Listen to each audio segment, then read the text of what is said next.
This is your last chance. After this, there is no turning back. You take the blue pill, the story ends. You wake up in your bed and believe whatever you want. You take the red pill, you stay in Wonderland. And I show you how deep the rabbit hole goes.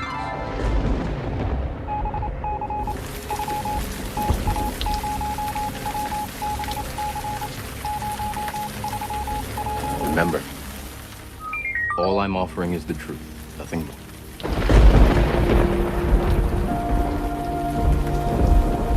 You want my frequency? The truth? I expect you couldn't handle the truth, my friend.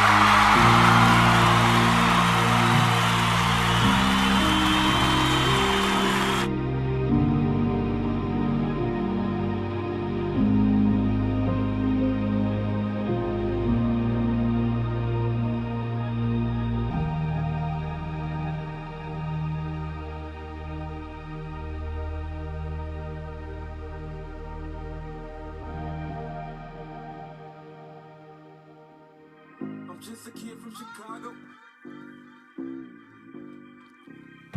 Absolutely.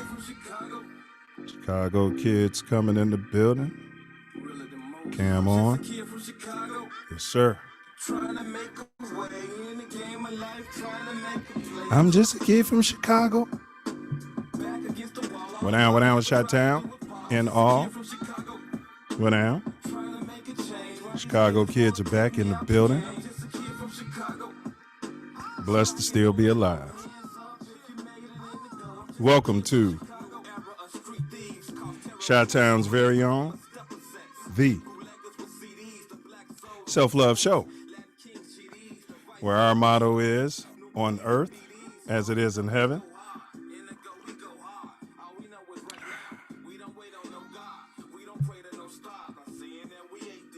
Ding. Big ups to the ancestors.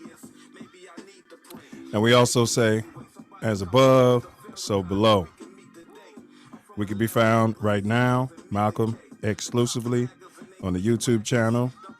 This Ain't That Network. And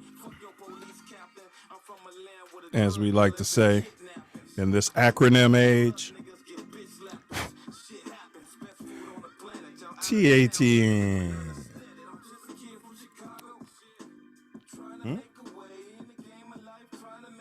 I'm just a kid from Chicago. Yeah, buddy. Big up Scooter Chose and all the Chicago kids. In case you're wondering, I'm Nine Mills, your co-host. One of the Self Loves. Went down, Chi-Town, went down. Repeat after me. I am greater than my excuse. I am greater than my excuse. I am greater than my excuse. Today is Wednesday, hump day, big ups. September 22nd, 2021. And you could be any place in this vast universe. And thankfully, we all, Scooter chose to be here together. Here together. Went down. What down, brother Wordsmith? What you manifesting today, sir? Love. You know me.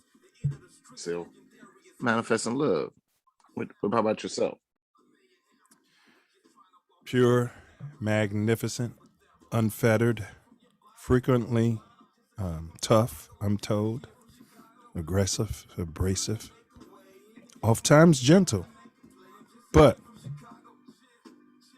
it's love just the same, good brother. Love just the same. Facts.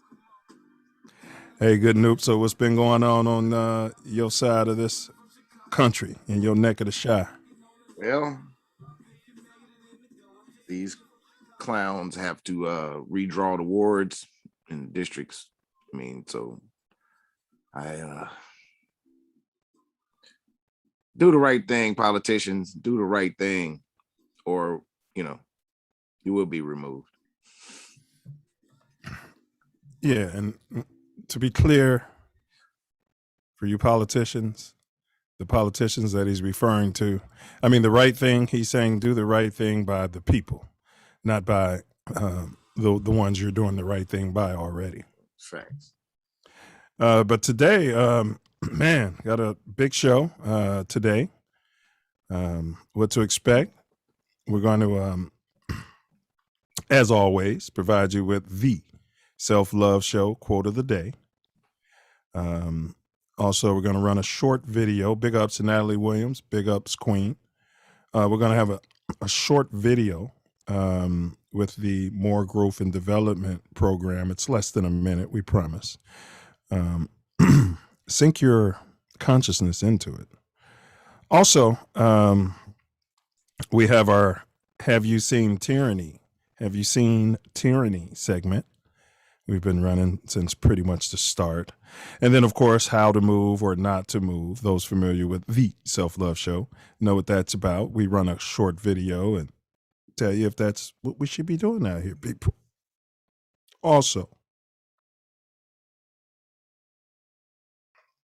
excuse me. Also, we're going to have Nine's dome teaser. Nine, that's me. So we'll have a riddle of the day. Self Love's been doing pretty doggone good. I think he might have enough convolutions in his brain. He might have the mental capacities, dare I say, to play quarterback in the NFL, but they would have told him he's too short and too left-handed. All right, here we go. Now, after the dome teaser, the show is all about decoding the book. And let me tell you something. If, put this book on your bucket list. Put it on your bucket list. All right. Well written, but we'll get into that later. The title of the book, in case some of you may be illiterate, this is our Black Literacy series, so we'll make sure to keep everything going. Some of us may not have sight, so respectfully. Power of Your Mind Released. And it's a series. This is the first part of the Power of Your Mind Released series. This one is entitled Loving Yourself, which is a propos, dare I say, for the Self Love Show. And so we have hypnotist Anthony and author Anthony Orr back in the building. We're going to explore the origins of that text, his target audience, his demographic, applications. And then we'll do next week's sneak peek. And then, of course, my favorite wordsmith's final words out there. Bro, what say ye? Any announcements, Anoop? No, just like, share, subscribe, hit the bell, and share it far and wide. Starting a new venture, so I'm more to come with that when I really announce it. All right. Do tell when you're ready. I'm looking forward to that. I thought Ventures and Zares went out of business. Guess you're gonna bring Ventures back. Bringing them back. Let's bring it back. You younger people out there, Google it or ask your elders, right? So yeah, Zares. Yeah. I do have one announcement, really quick. How about those Bears, huh? Okay. Yeah. Bears. The Bears. And they're starting the kid. Justin Fields is going to start this week. Yes, he is. Yeah. Looking forward to it. Yeah. And you guys... tough competition. They playing the Browns. I can't believe that's coming out of my mouth that the Browns are tough competition, but facts are facts. Hey, they're Super Bowl contenders in a lot of people's charts out there. I'm just saying out there. Yeah. And so that's it for the announcements. We actually would love for you all to share this link, subscribe to the channel. We have bigger and better things coming down the road. This is a step-by-step process. So we definitely, we aren't getting any help from the Baphomet. We're on shadow ban. It's been confirmed. Thanks. Yeah. Thanks. So if you guys don't do it, people, then guess what? It won't be done. Facts. That's right. And Self Love and I will continue to work and streamline our content so that, we can bring more people to the channel, but we refuse to sell out and just be a honey channel. So that being said, big ups to everybody out in the chat rats. Miss Natalie Williams says, hi, Kings. Big ups. Big ups. Michael Smith says, blessings. Blessings. Man, big ups. And if you're out there in the chat, let us know maybe what city or state you're checking in from.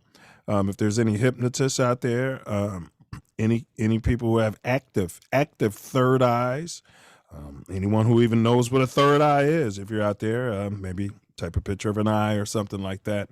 We'd love to hear from you. Also, if you've read the book, Power of Your Mind Released, we'd love your questions, commentary, and feel free, to ask any questions. And if it makes sense and if it's respectful, we'll relay that question to tonight's guest. So that all being said, I'll turn it over to Self Love out.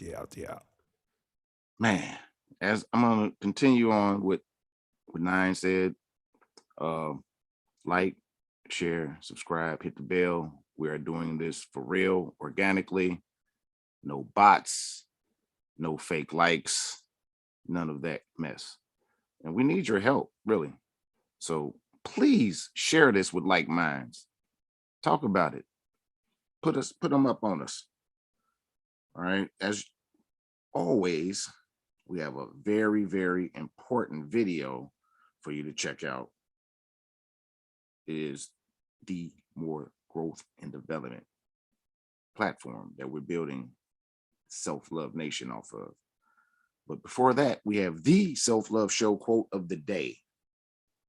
No one can be to you what you can be to you. Once again, no one can be to you what you can be to you. And that's a quote from our tonight's guest, Anthony Orr. And man, check this out and we'll be right back at you.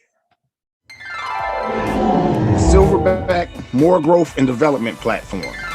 Number one, repair our nation via reparations. We demand our silver back. Number two, to connect our breadwinners with our activists. And three, show an accurate depiction of African-American Chi-Town. 4, to shine a light on positive influences. 5, heal our community one person at a time. 6, to provide an unfiltered platform for our influencers. 7, recycle the black dollar. 8, to provide mentors for the mentorless. 9, close the gap between us and our pink kinsmen. We're closing the gap.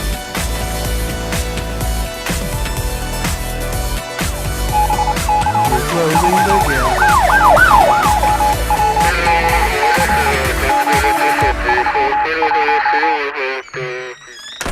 We're gonna get that gap closed. Hey, big ups, and I tip my hat to Mrs.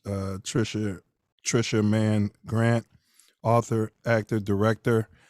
She was part 3 of our Black Literacy Month, which is annually going to be every September. Her book, Amazing Testimonies. If you have a shred of, get the book. It would be worth your time, huh, Self? Yeah, it is an amazing book full of truly intriguing testimony, and a lot of the people that testified to it are no longer on this plane. And before we move on too far, I just wanted to reassure that the More Growth and Development program has a 10th component, and it's protect our women and children. Facts. And that was brought to us by whom? By the Raj. That's Good right. old Newt. Yeah. Ernest Thomas. Yeah, Brother Thomas from What's Happening, and you guys, he sat with us. Anyone who hasn't seen it, you can just do Ernest Thomas and TATN, do that as a search, and you'll be sure to find them. But again, big ups to our last guest. She was magnanimous, very candid. Man. Open. Facts. Spiritually guided. Yeah, and there's a word that comes to mind, grace. Facts. That would be a marvelous word to describe. Yeah, we don't throw that word around lightly around here on the Self Love Show, huh? So? No. Rarely used. Hey, Noob. See, Brother Orr is in the cream room. Just relax for a minute. Yes, sir. Yeah, and shoot him a text, too. Let him know to just chill in that cream room. But, bro, I don't know if did you see, I'll put it this way. The CEO gets a new whip. I'm unplugged. Yeah, well, there's a pink person. This guy's white. There's a white person. I will call this person definitely white. This man is white. And he's a CEO, and he got him a new whip. So whenever production's ready, we queued it up for you here, Self Love, because I know you're unplugged all the time. So this morning, we have an update on the story of a CEO who made a stunning announcement on employee pay. This was more than 6 years ago when we first told you about it. 2015, Dan Price is his name. He raised the salary of everyone at his Seattle credit card processing company to at least $70,000 a year, at least. Price's decision was met with predictions of bankruptcy from his worst critics, but we're here to tell you now that has not happened. Instead, the company is actually thriving, and as Carter Evans shows us, the higher pay has helped employees buy homes and start families. New parents and coworkers Carrie Chen and Alex Franklin can't wait to introduce their son to colleagues at work, a company they say made it possible for them to begin a family in the first place.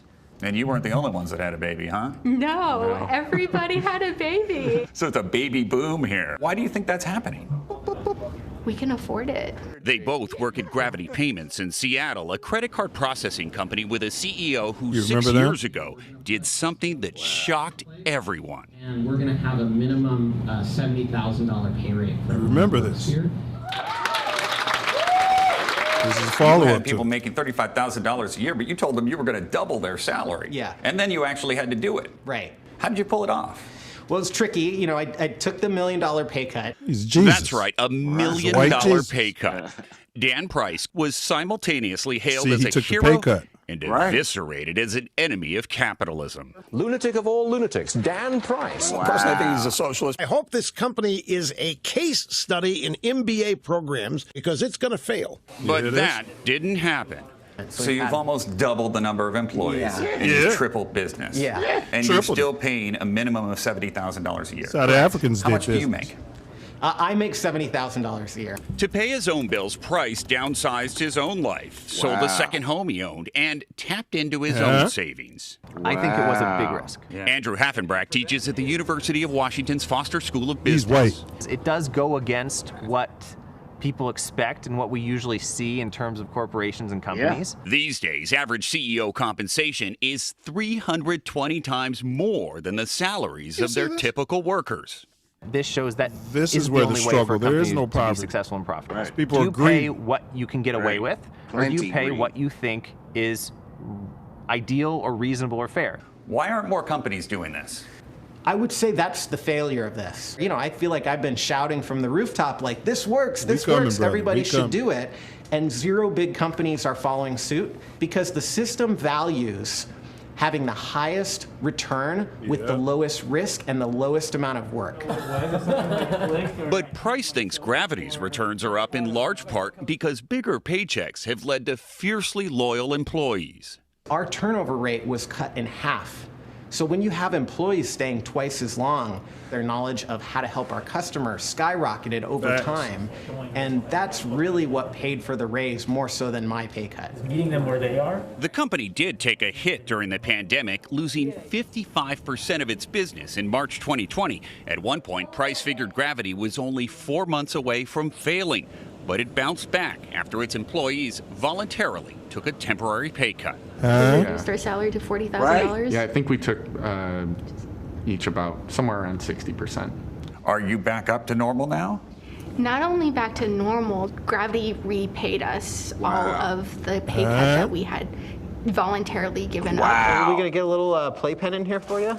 Price says baby Thomas is one of 60 new additions to the company family over the past 6 years. He also claims the number of employees buying homes has gone up tenfold. More taxpayers, we are right more on track property for taxes. the American dream. Right. You know, More we babies have and a more beautiful baby boy, a wonderful home, a beautiful life. We're not only just living, we're able to thrive. And they're able to say thank you to the man who made it possible. He has his dream car. We're like, hey, let's if we all chip in just a little bit, we can make it happen. And we did.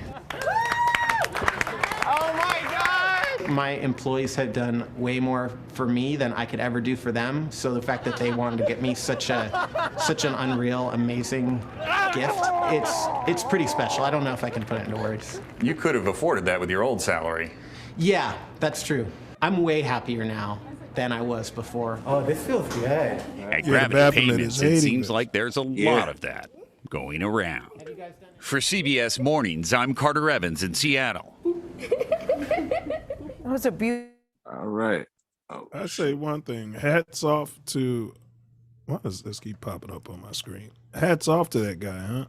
Yes. So you remember, bro? Hold on a second. You remember when they when he gave everybody the raise and everybody was saying how they would go out of business and everything, but it seems like there's a boom going on.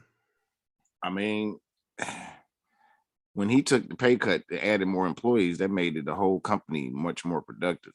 So they got out more. And I don't know if someone enjoyed, or heard anything about that and was working with them, but man, that's a great business model.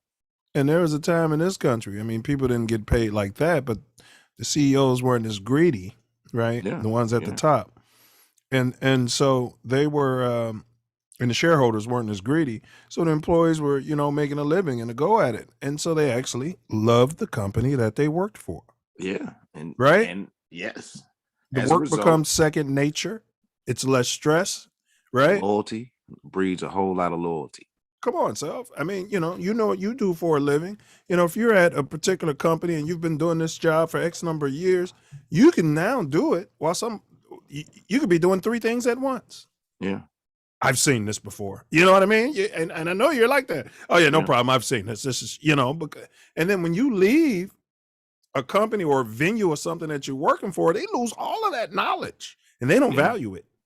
Not until it's gone. Not until it's gone. I got to bring somebody else in and train them.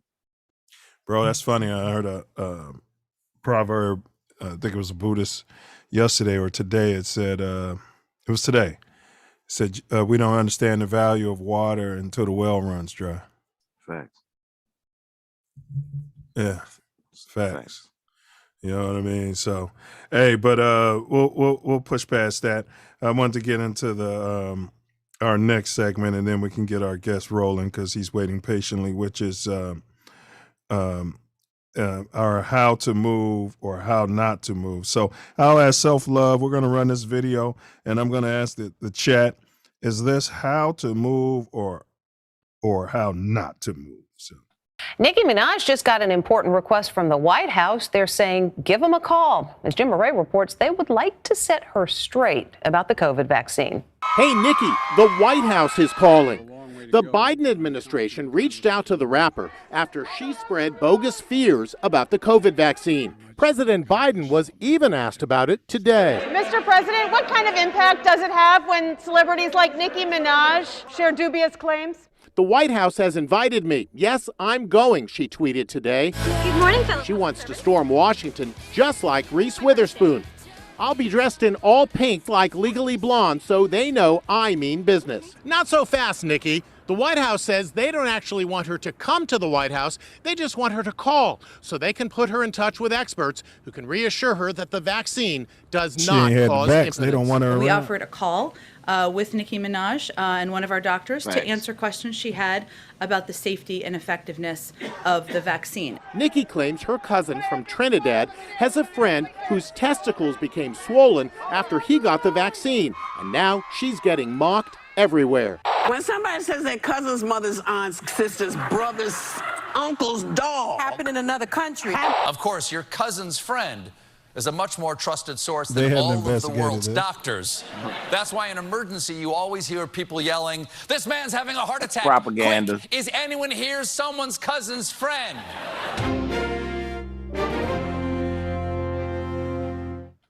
All right, so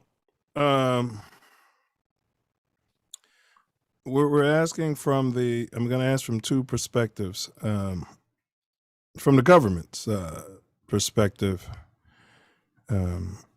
pressuring this poor thing, this poor black girl magic lady, you know what I mean? She pulled herself up. She's a, what do you call it, immigrant. Her family came here and lived the American dream and pulled herself up by her bootstraps. She talked about her poor cousin. So from the government's perspective, and then also from Nikki. So I'll just ask you from the government's perspective in their handling of this, is that how to move? If you're trying to be a totalitarian type of government, you shut it down. And it seems to be what they're moving to. Oh, the thought police? You're talking about the thought? Yeah. Oh, yeah. They're trying to, especially if she's an influencer with millions of followers. So, yeah. I mean, if you're, trying to get everybody to do what you want them to do. I got a theory. They're going to flip her. Yeah, probably. Yeah, they're going to flip her. You know what I mean? And use her as a tool. God forbid, they may even say, "Oh, look at her, she's gravely ill," and she'll be on her deathbed. Take the shot. You know what I mean? So yeah, and I've been hearing that's been happening to some people.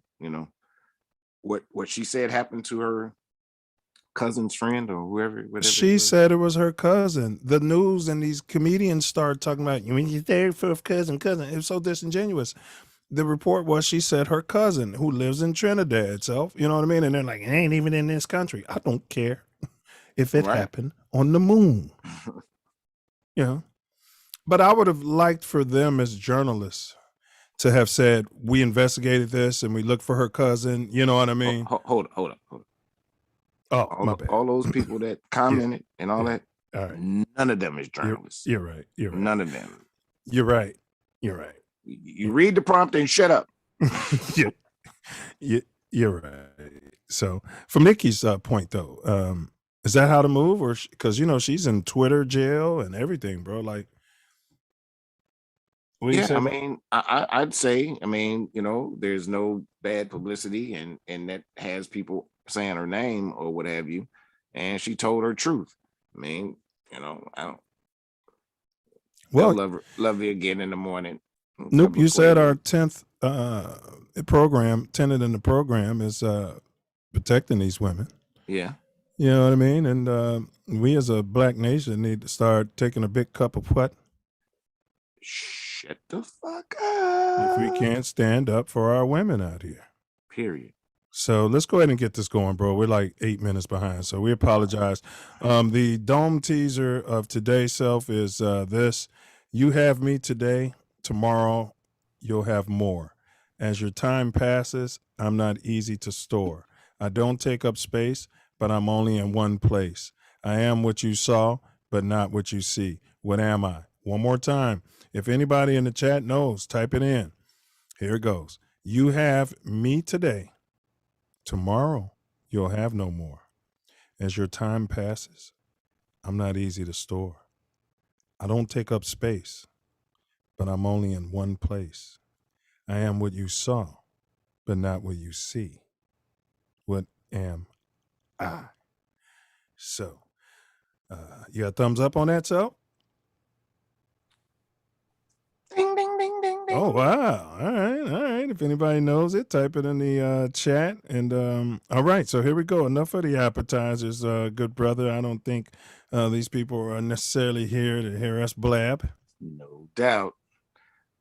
Let's quench the self-love nation's thirst. Facts. Let's get it going.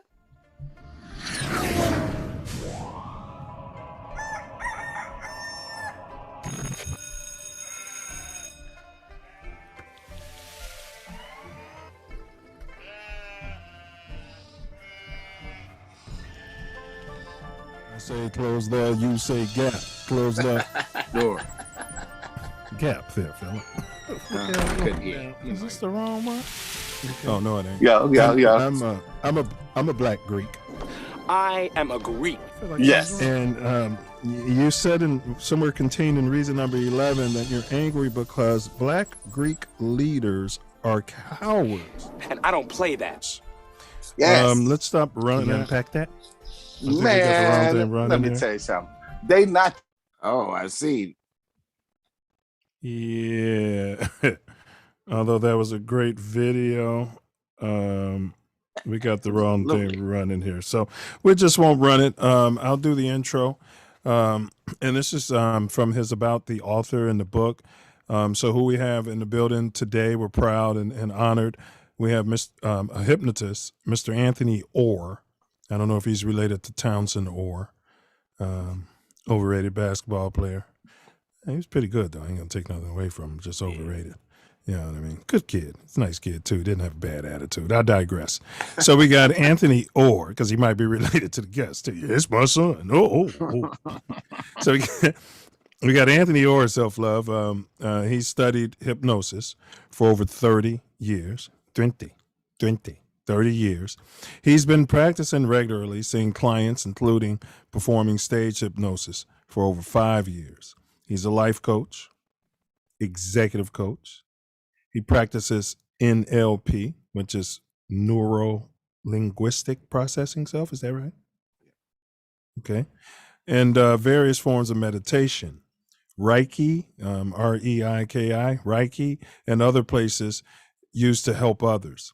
He has helped many people of all ages with overcoming various challenges in their lives through the use of a combination of practices and techniques tailored to individual needs. His primary field of study is information technology, having expertise in many areas of IT, including strategy. Yeah, I said strategy, people, and process management. So his contact information, and if we can get him in here now, production, please. You can email him at hypnotist.anthony@gmail.com. That's hypnotist.anthony@gmail.com. And then Self Love, you do your thing, and then he'll tell you guys where you can cop the book, and we'll get this proverbial show on the proverbial road. Brother, good brother.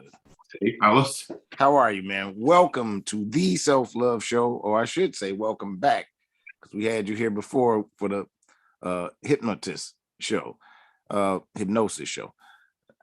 Brother, thank you again. Thank you again for coming back. And man, I'm looking forward to decoding the book. Excellent job, by the way. Thank you. Excellent job. Glad you liked it. Yes, sir. Yeah, I'm going to echo that sentiment. Yeah, pleasantly surprised. I expected really great material from you, bro. But this is just really great material, man. So it went beyond my expectations, and I don't mean that disrespectfully. Now, I want to ask you, though, I think I copped it from Amazon. How can they cop this book? Is that the best way to get it? Yeah, it's on Amazon because I self-published on Amazon. So that's the place you get it. All right. Okay. All right. So if you don't have anything to say starting out, I guess we can go ahead and jump into decoding the book. I can say something about the book, which I'd like people to know.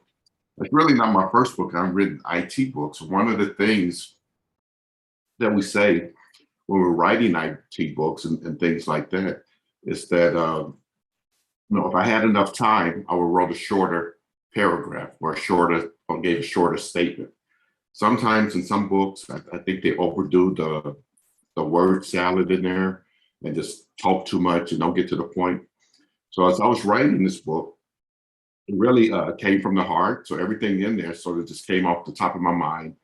Some things I had overwritten and I took it back. And some chapters I put in there and I actually deleted them because I really wanted to tell a story, which that's what you want to do when you always write a book, is tell a story from beginning to end, something that people can relate to, and something they can add value as you go through the chapters and so forth. So that's the book.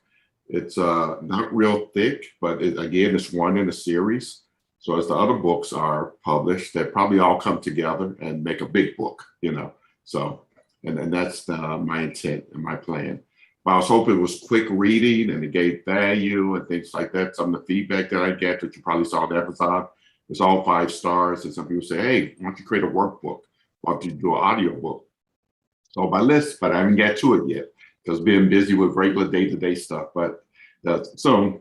And when I create the audio book, I have a YouTube channel. There's nothing there yet, but I'm going to put additional material in there, like a guided meditation or something to give the book a little bit more added value so it could be useful for the people that use it. So I'll tell you what, you raised a good point. When you're editing, I learned what they say when you're editing video or what have you, when you think you're done editing, edit some more. So it was Bill Shakespeare. He said, brevity is the soul of wit. So I appreciate you not being, over repetitive and getting straight to the source of the information. What say ye, Self Love? I agree. When I started off writing or whatever, they always say you got to write a 5-page paper, and I'm like, they wanted you to put fluff in there, and I didn't really know how to do that. So I greatly appreciate it. That's a good point, Self. They almost teach you how to fluff. Yeah, make you put fluff in. Yeah, that's a good point. And I do that on occasion when I'm writing, if I'm writing content for, on the side or whatever. They may request, we want 10,000 words. Okay. Right. They get 10,000 words, 2,000 words. But I could have said it in less words, but correct. Okay, that's what you get. Correct. Based on the requirement that you ask for. So yeah, correct. Well, let's jump into it. And as Self Love said, we appreciate you, doing this again. You're already a member of the Give Back Gang. So this is, Self Love and I were big on education and also Black literacy. Since the beginning, we've been behind the 8 ball as a people when it comes to things of that nature. And and we're not saying that we haven't had, just complete geniuses and masters of the English language. So let's just jump into it. The Power of Your Mind Released. I want to start with asking you, what was the impetus for making the book? So 2 questions. When did you first say, bam, I'm going to start this series? And then what made you decide to do it? But first, I buy a lot of books myself, especially around hypnosis and meditation and different perspectives, spiritual books, and everything else. Some of the books that I buy, I actually looked at one time. I said, I've been writing IT books and podcasts and all that other stuff. I said, I should write a book. Then I thought, okay, let's figure out what do I want to write it on. So I came up with like 15 different titles. And as I came up with the titles, I sort of feel which one should be done first. So one of the key themes that just kept coming up, and which always comes up when I do hypnotherapy sessions, is that I go through this process with people. If they have sort of a physical issue, of course, I work on the physical issue. A lot of times physical things are related to something mental, that they're holding in and stuff that's causing their body to act a certain way. Then I go to the mental side. Then I go to the spiritual side of them. When I get to the spiritual side and give them suggestions and things like that, one of the things I always tell them, I say, the reason why you're doing this is because you love yourself and you're going to take care of yourself and you want best for yourself and stuff like that. Because a lot of times people come to a therapy session, they may say, hey, I want to quit smoking. Okay, well, I tell them, no, we have the conversation. Maybe they say, well, my wife doesn't like it or something like that and things like that. So if they go along that route, that they actually try to do it for somebody else instead of themselves, or they just lost and, and they just know they need to do something. I always try to bring to the point that the reason why you're doing this is because you love yourself. And the more you love yourself, the more your body's going to take care of you and everything else. So if you put that in context with hypnosis, which we say all hypnosis is self-hypnosis. So really, I have no special powers, but I understand a process and procedures and some other modalities to help people with different things and so forth. But the key, even if you think of it, it's self-hypnosis, is so you have to have self-love of yourself and want to change, So because of that common thing, I said, oh, the first book or booklet I'm gonna write is gonna be related to loving yourself. The next book, I've already started thinking about this because I've been having conversations with people about hypnosis, meditation, and things like that. And what I find out is a lot of us are just ignorant. We don't search for the truth related to things. We take some things as face value through social media or through the way we were brought up and things like that. So the next title is, I call it the human condition. And the reason why I'm going to talk about that is because I think people need to, become more self-aware of the things around them and how things are affected.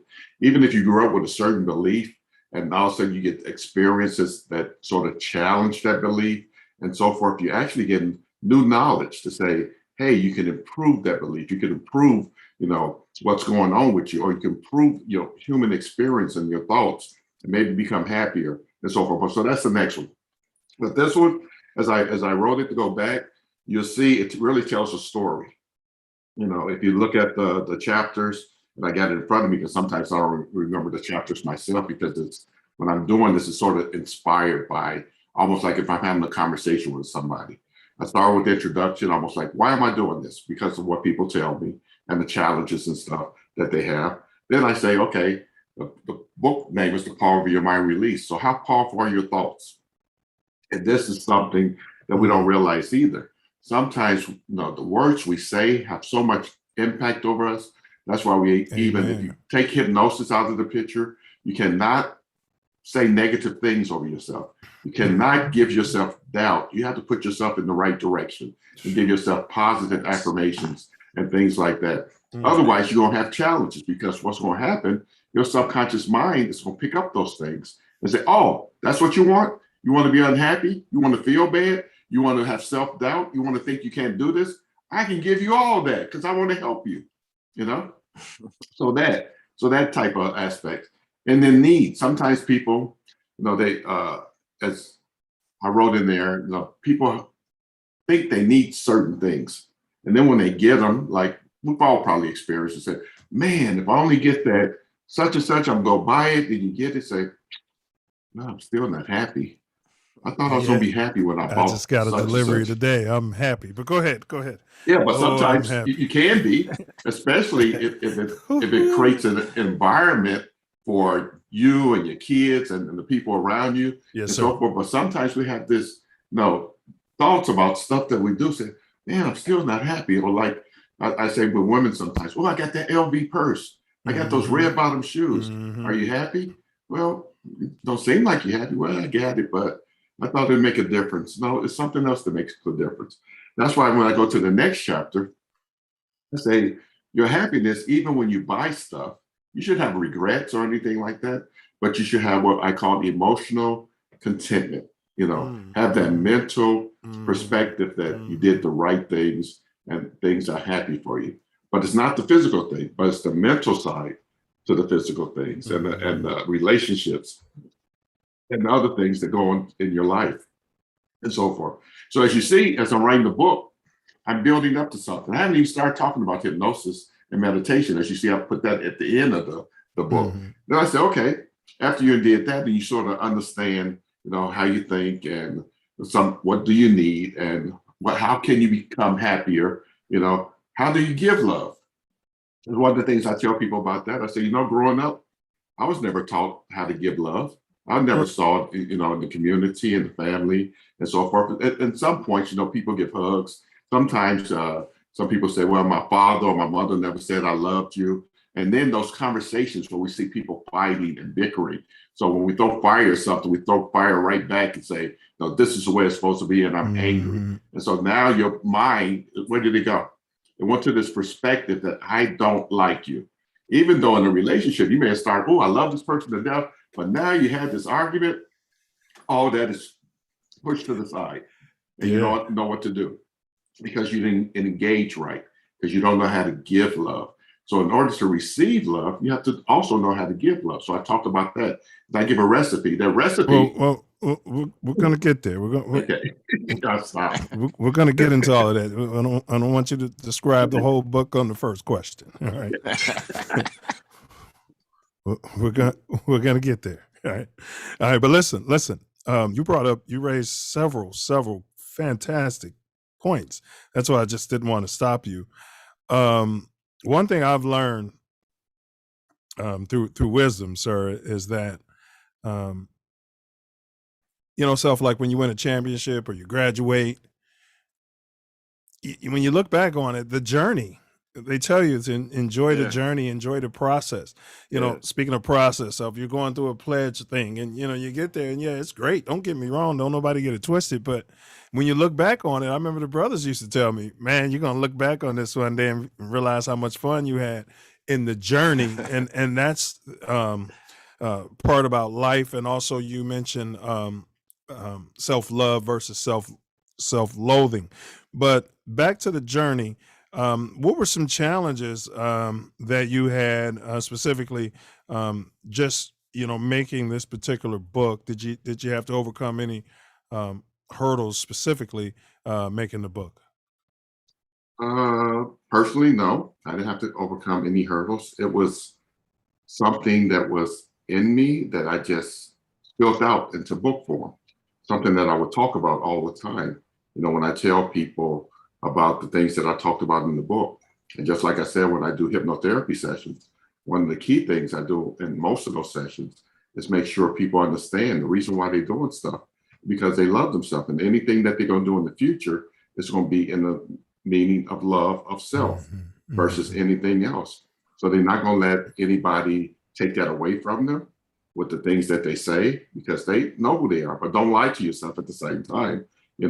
Know who you are, know your capabilities, know your limitations, and things like that. So it really wasn't a struggle to write the book. Actually, writing the book was easy. The hard part related to the book was actually self-publishing on Amazon for the first time. Going through all the stuff, because I had made it look much prettier. I put pictures in there and everything else. I was like, oh, gee, it just one format right. Then I went through formatting things and everything else, there's still one line up right. I said, you know what? Let me go back and make things simple. When you self-publish through Amazon, like, do they have like the printing press and all of that? So you're literally sending them the digital, and then they're just going to print it out and put your cover page on it, and if you pay them X amount of dollars, they'll advertise it for you as well. Right, exactly. So it's really all free. But if you want advertisement, social media stuff, and come up to the top of the search chains and stuff like that, you can pay for that. And there's different methods of doing stuff like that. So you said you struggled with the process. How long did it take you to do it? And then how long do you think it'll take you the next time?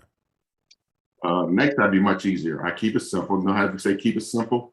I keep it simple. Don't worry about all the fancy stuff, trying to make it pretty and get to the point, on the document. I know how to format it now. And at first I had used external software to find out, you say, what the heck? Let me see how to use Microsoft Word to do this the right way, and everything uploaded, see the finished part and so forth. Sometimes you just have to pay. The cover, I think I paid for the cover, the spine, and the back, I think $15 for somebody to do that. Okay. Or through Fiverr, if you ever heard of that service. So you can go out there and they have students always looking for things to do. And I say, hey, this is what I want, and colors and everything else. Yeah. They sent it to me, and I have Adobe Premiere, so I can edit it. So now that I have the basic cover, I can change the title however I want. So to get started with that, easy, But like I said, the challenge is going through the learning process of self-publishing and understanding how to do things. The other thing that I have to tell you that I did, I said, I want to make sure this is affordable, because some of the small books like this that I bought, they cost $25 or whatever, but I paid for them. I get them. I said, oh, okay, what the heck? I get a little knowledge out of them. And I said, if I make it $10, $12, $13, I said, most people shouldn't have a problem getting it and getting the knowledge, because I'm not trying to get rich off of this. I'm just trying to partake knowledge and so forth, Right. So that was the goal and the intent, And I even buy them sometimes and I give them away, So I buy 10 and I know I'm going to an event. I say, here you go. And of course, people want me to sign them and stuff like that. So, but Yeah, it's all about helping. And I definitely see applications for this. We'll get into that down the road. For the book, like what you said about giving it away and handing it to people, putting it into the hands of people who can benefit from it, which is everyone, but, people who can really benefit from it. And then just encourage them to, hey, when you're done with it, pass the book forward. But we have a question in the chat from Charles Newman. He said, what about when you are unconscious and people say negative things about you in the same room? Can that impact you? I don't understand the question entirely, but I think he's saying if I'm hypnotizing somebody. I think that's what he's saying, or maybe he's sleep. Sleep. But I think sleep. I'm thinking. Well, he said unconscious. Because he typed it in when you were talking about hypnosis, but it could be either or, Self. It could be sleep. Yeah, you're right.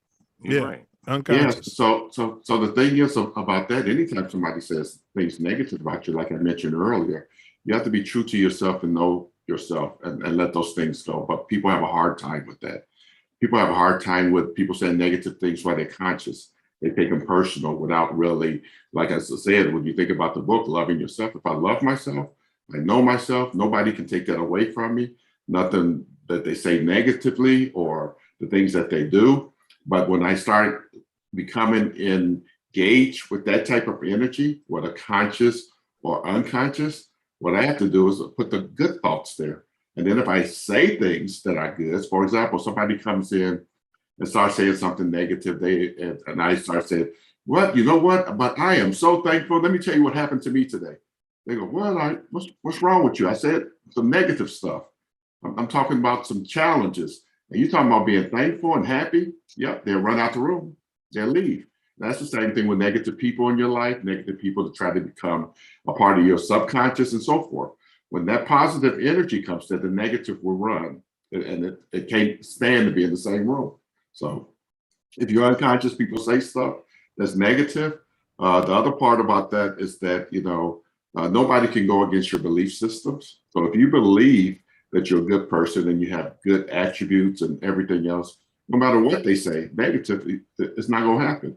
But again, it goes back to you having self-awareness of who you are and loving yourself and caring for yourself.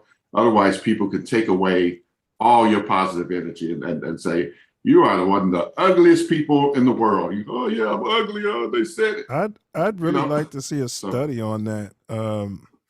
Myself, you get a bunch of foster kids, and they're sleeping deep REM, and you're like, you're terrible. You're never going to be anything. I'm saying, and then have another group of them in another room when they're unconscious, and you're telling them, you're great, you're the king, and you see what happens. I'm sure these studies have been done. Yeah. We just don't know about them. There's one with plants, and people be talking to the plants. Plants and talking to water. Yeah. But the plants that get spoken to in the tones that are positive thrive and the other don't. So if it happens to plants and something like that, it definitely affects us. But the thing we have that we don't know if plants have is self-awareness and your self-esteem It's self-based. Exactly. And you have to Exactly. be It locked depends on in what there. you think of yourself. If somebody can affect you, you know. If I said something about you, like, oh, get out of here, Anthony. No, I ain't like that. You can't even tell me that. I know I'm not such and such. I can't take it away from you. But if your self-esteem is low, you're like, what? Really? You know, my skin color is too light. My skin color is too dark. I'm too short. I'm too fat. I'm this. I can beat you down, you know? And that happens in a lot of relationships, you know, when people aren't that low. But when you bring them up and you say, it's not that way. Love yourself. Forget about that. Take care of yourself. Put the right perspective in your mind, you know, and let go of those things that people have been saying. Look in the mirror and you see the truth. Study it. See the truth, you know? And speaking of love yourself, I'm going to stop your cam and production stop Self Love's cam. We're sitting with the hypnotist and author Anthony Orr. He's decoding the book Power of Your Mind. What we typically do is tease it. We don't want to tell the whole book here word for word, because then there'll be no point for you guys to go out and support this work. I honestly feel as though everyone can benefit from this. Everyone knows someone who can benefit from this. Thanks. Man, anyone going through substance abuse or anything, this could really help. I would have appreciated having this manual self down there at, on campus at school. You know what I mean? But that being said, the name of this it's going to be, I think, a 3-part series. We'll have him clarify that. But the series is Power of Your Mind Released. Think about that. These aren't just words. Power of your mind released. And so you got the mind there, I guess. And then this one is entitled Loving Yourself. So we're right here on the Self Love Show. I'm going to need everyone out there who can hear my voice and who can look at me to like, share, subscribe, and if production can get everyone's cameras back on, comment also. So we're going to jump into part 2, gentlemen, and that's where we actually we're going to decode chapters 1 through 3. So this is part 2 of our segment. So I want to ask you, Mr. Orr, in your intro, you said that many people who you've counseled, I guess, Hypnotized. Yes, or given therapy to, they don't feel like they deserve improvement. Can you touch on that? Yeah. Sometimes I'll give you an example of one particular person. It's really multiple people that probably fall in this category. It was a person that she had been through breast cancer, lots of trauma and everything else. When I met her, she walked with her head down and things like that. She was just, out of it. I met her when I was doing, this was before COVID, I was doing sessions in different places. And she came to a meditation session along with somebody else. The person who was leading the meditation session, she says, oh, by the way, Anthony does hypnosis. And if you're all interested, let him know. I say, hey, we still got some time. So if anybody wants to try it, to experience it, and then of course, when you do that, you're actually starting the process because you're creating rapport between the people that are listening to you. So she was one of the people that wanted to try the process. And she came over, she just had this sad look on her face and so forth. And then after the first session, she said, oh, wow, I feel so good. And she said, I want a private session. So within the second private session, she was telling me, I don't really deserve this, Anthony. You don't just know what I've been through. I had cancer and I had this and this. It just seems like life is just not treating me right and everything else. So that was some of the things that she said. And other people have told me that too. They come to the session, sometimes they come in crying and they're just miserable and they just think, life is over and so forth. And it's all about their current state of mind. Because if you think about it, everything is still going on around them. But inside their mind, inside their body, they have this perspective based on situations that they've been in, which mainly have been short term or things that they can get over with in reality, or just get past and just become better. And there's just even other people. They just, sometimes when I even think about it, some of the people who come to the hypnosis sessions, they almost seem like they do it as their last resort. Like, it's like, well, what else? Okay, I try it, Then they leave, and sometimes it's maybe not after the first session, but as we continue to do sessions, they get better and better and better. Now, back to the lady I was talking about. I did about 6 sessions with her. By the time I got to the sixth session, she was starting to understanding the process itself. Because like I said, all hypnosis is self-hypnosis. And she said she was actually doing it at home and following it. But her whole demeanor had changed. I saw her smiling. She's a Facebook friend of mine. She's taking pictures in front of flowers. Her and her husband holding hands because their relationship had become terrible. And everything just turned around. And every time I see her, she's like, "Oh, Anthony, my life is so different now." I say, "Yep, you changed your mind. You decided to go in a different direction. You decided to love yourself. You decided to change your perspective, and so forth." But she started that way. A lot of us start that way. And just like you were just talking before, if you have low self-esteem, you almost in that book too. You say, "Hey, what can I do? I can't get out of it." And then if you keep negative people around you, it's going to be compounded and get even worse and worse. So sometimes when you get to the bottom, just like people in business, they say, "Man, I lost everything." But once I got to the bottom, that's when I really understood I need to do something different. And they did something different and tried it and so forth. Now, some of these people they may have said, "Hypnosis? Oh, no." Just like a lot of people, "You're not getting in my head. You're not doing that to me, You make me cluck like a chicken." I'm like, "No." I said, I practice what's called H-positive hypnosis. Every session is based on positive things. All right. All right, we're going to get there. We're going to get there. Sorry to cut you off. I can keep talking forever, just like last time. I can't believe we talked for 4 hours. It's all good, bro. It's all good. We're going to get there. You said on page 4 in your book, mind, body, therapy, and changes. You said it starts with love of self.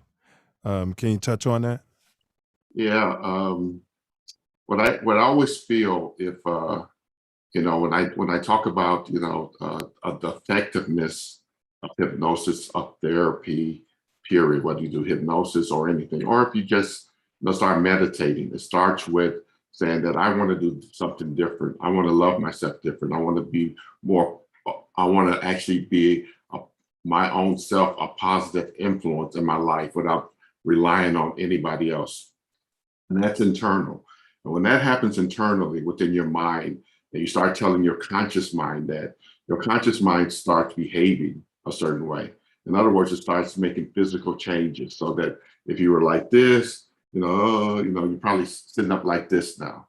And if you had a pain in your back, it may be gone away because you're changing your mind about having the stress in your body. You're not telling your body anymore that I don't want to be here. I don't like myself. I don't deserve this and everything else.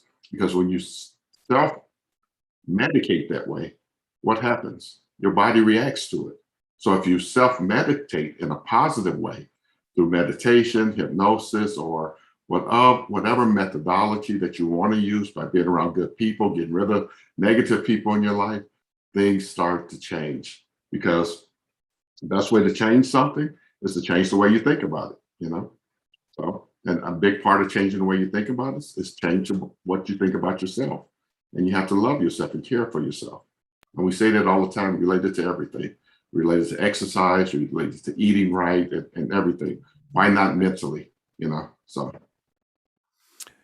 Man, bro, it's just great having the author here. I want to ask you this though, because I don't know if I think it was the Apostle Paul, but don't quote me on that, because a lot of this sounds like the Gnostics or a Gnostic gospel. I don't know if you're familiar with it, but can you touch on that? Like is this from the Gnostics? Well, in the book, it's really a little bit more than that, because what I wanted to do is that as I was writing the book, touch on different beliefs. And so you'll see quotes from the Quran, quotes from the Bible, quotes from Confucianism, quotes from, different perspectives. And you'll see there's a common thread between, spiritual guidance, and so forth, and what I talk about. And there's a perspective related to spiritual guidance and us understanding ourselves and where we think and then even motivating ourselves. So a big part of what I try to do with the book, instead of just saying, Anthony says this, is really to say, this stuff is all around you. There's spiritual guidance. There's, stuff that you can research on your own. And maybe this inspires you to go look at that book. Maybe it inspires you to go look at the Bible or the Quran or, some of the other texts that I quote from, or even read some of the stuff that some of the other authors say and so forth, the thought leaders in the space as it relates to improving your outlook on life and improving the things that you do. So that's what I did. So it's not just, the Bible, because I think at the end of the day, when I think about God, the spirituality, God is for everybody. God is not just for a particular religion or a particular group of people and so forth, but he's for everybody, and we're sort of all connected. And so what I try to do is create that connection with the text and with the things that I put in the book, or the quotes I put in the book. So you guys, for context, chapter 1 in the book was his intro. Chapter 2 is entitled Power of Thought. And so that brings us to chapter 3. We're just skimming the book, you guys, because we're encouraging you all to read and, cop the book and support Black literacy and Black authors.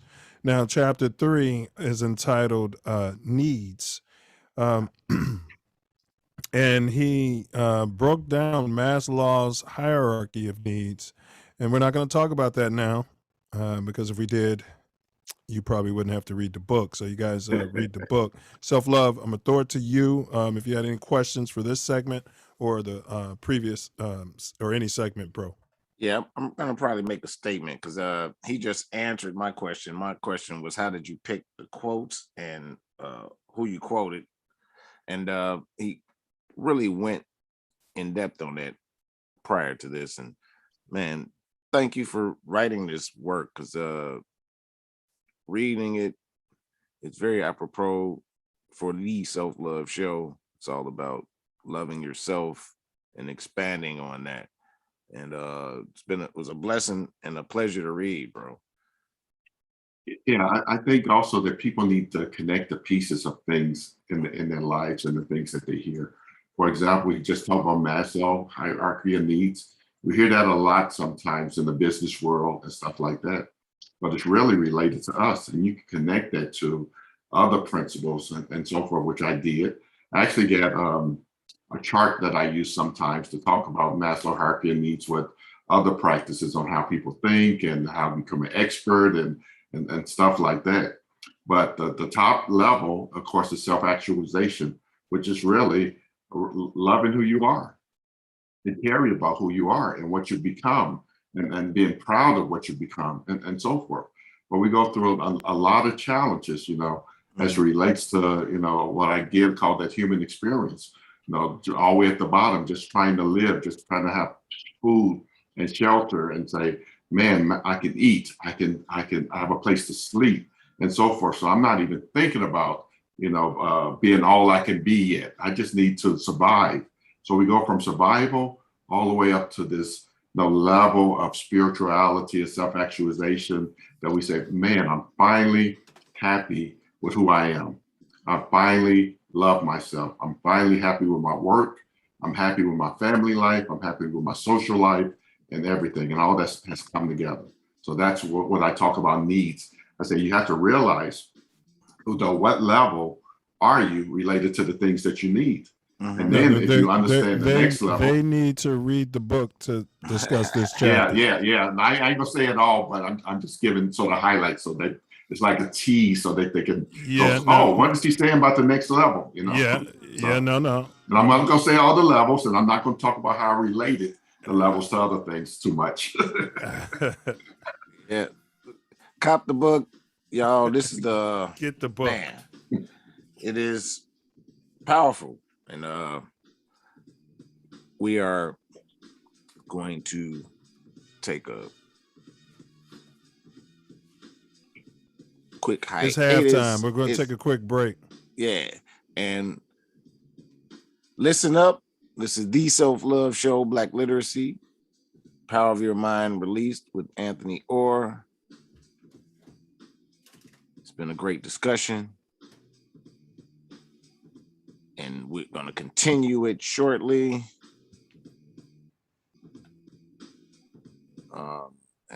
Having problems. Production is. Well, you guys make sure you like, share, subscribe. We got great content. This brother is going to be deep into the subconscious, deep into your subconscious. I think that's your id. Facts. Yeah, we're gonna circumvent the superego and get straight to the id. Like, share, subscribe. Let's get it going. Like, share, and subscribe. If you have any questions, do not be bashful. You can type them in the chat. As Self Love said, we're going to take like a 6-minute break. We have a video coming up here, I do believe. Yes, what is roll. going on? Wait a second. All right.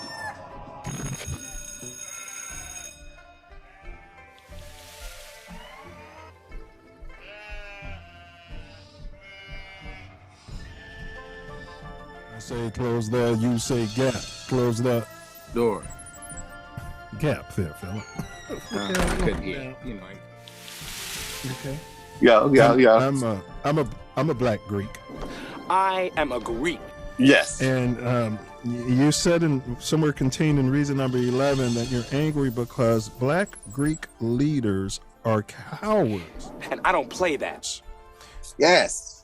Can you unpack that? Man, let me tell you something. They not the black leaders like Martin Luther King was. Mm-hmm. He was an alpha. You know what I'm saying? Mm-hmm. Like Earl B. Dickerson. Look, right now it's a money game. All of these Greek organizations is all about the money. You and me are gonna come to blows. Mm-hmm. How many people can we get financial? How many pictures can I take to make myself look good? I'm here. You know, it's a whole bunch of handshaking, but not enough real unity amongst us. If we, as a Black Greek organization, all 8, I don't include the 9th one, all 8 came together. You talk more shit than a little bit. And started to vote one way. There's a 9th one? Well, that's what some people say. I don't know.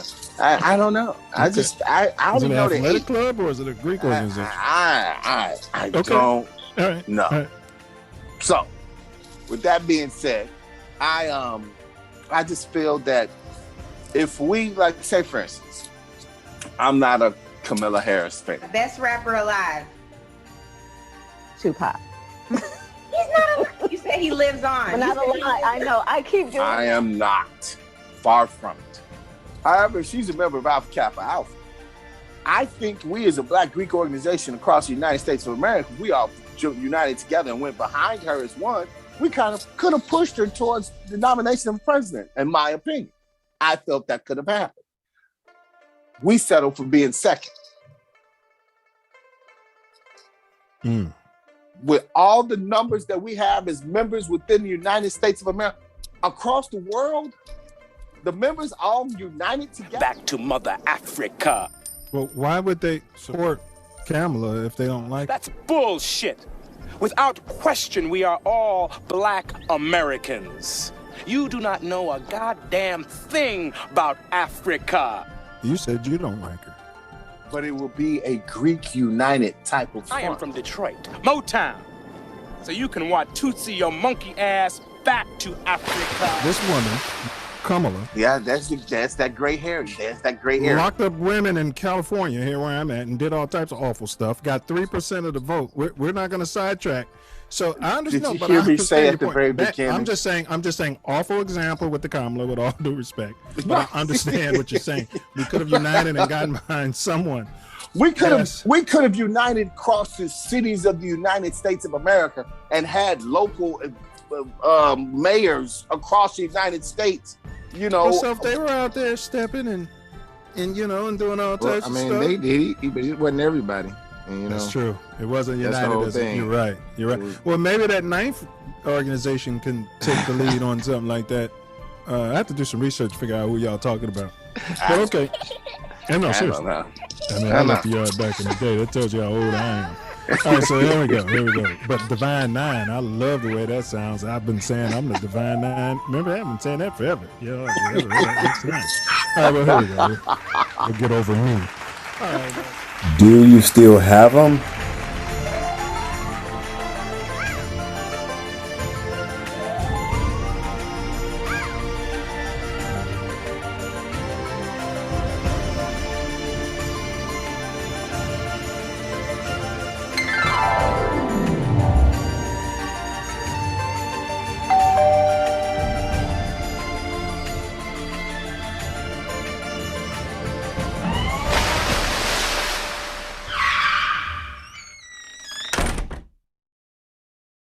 Man, I thank you guys for inviting me on. Thank you. Great format, very solid. It don't have that low budget movie feel. You know what I'm saying? And we get that a lot in the Black community, for real. Like people look at us to be fuck ups. They look at us to be low budget. They look at us to be ignorant, stuttering, and use a whole bunch of and all of that. But no, they got the real deal on here. That everybody know who Torian Mills is, baby. They know. Hey, well, bro. They're so ignorant. Ignorant. Hey, but this platform's your platform. This platform's my platform. From Inglewood, California to the Chicago, South Shore. Crazy thing about it. This platform is made for you and me. It's made for you. The crazy and establish this Constitution for the United States of America. I was trying to get out the end of the preamble. But go ahead, bro. Yeah. Sir. For sure. I'ma be the one. I'ma be the one. He ain't lying. Woo! Yes, sir. Welcome back to the Self Luv Show. Black Literacy number 4, Power of Your Mind Release, with author and hypnotist Anthony Orr. Had a great conversation up to this point, and the book is excellent. Go cop it. And big ups to Trife. It's my man. Trife Mac. Yes, sir. We're gonna get back at it and expand the Self Love Nation with the rest of this conversation.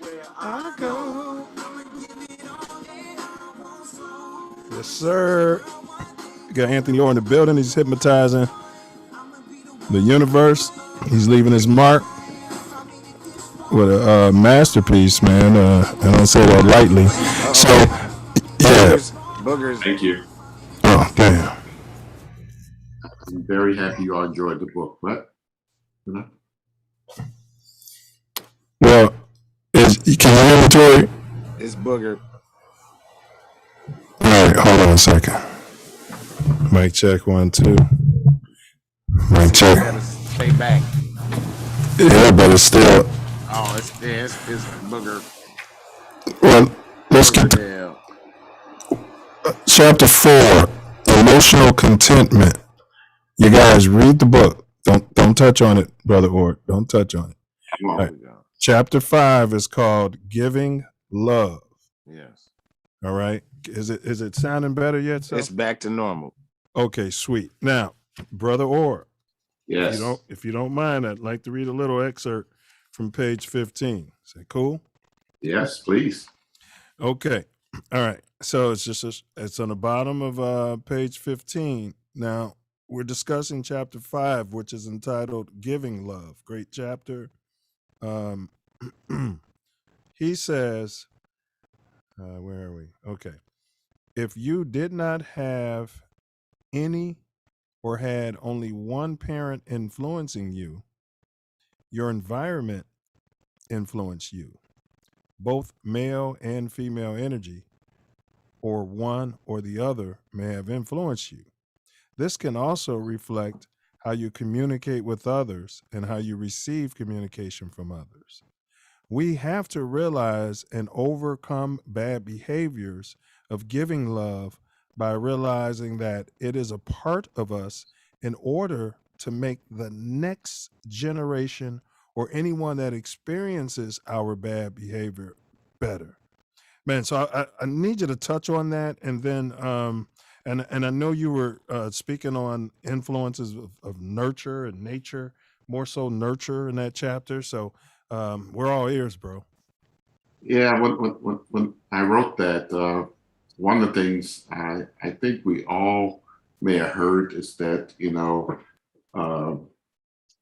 we should not let our sins go forward. We should make the next generation better. So in order to do that, you have to pay attention to your bad behavior, the things that you do that you may have said when you were growing up, I would never be like my mother. I would never be like my father. I will never do that to my kids. I will never do this. But then over time, because of the repetitiveness of it, it became a part of you. And you used it as a coping skill without realizing that you had just became what you didn't want to become, So that's a part of that statement. So don't let that go to the next generation. If you realize your family had a challenge, but most people don't, they don't pay attention to it. They just think that's just the way it is.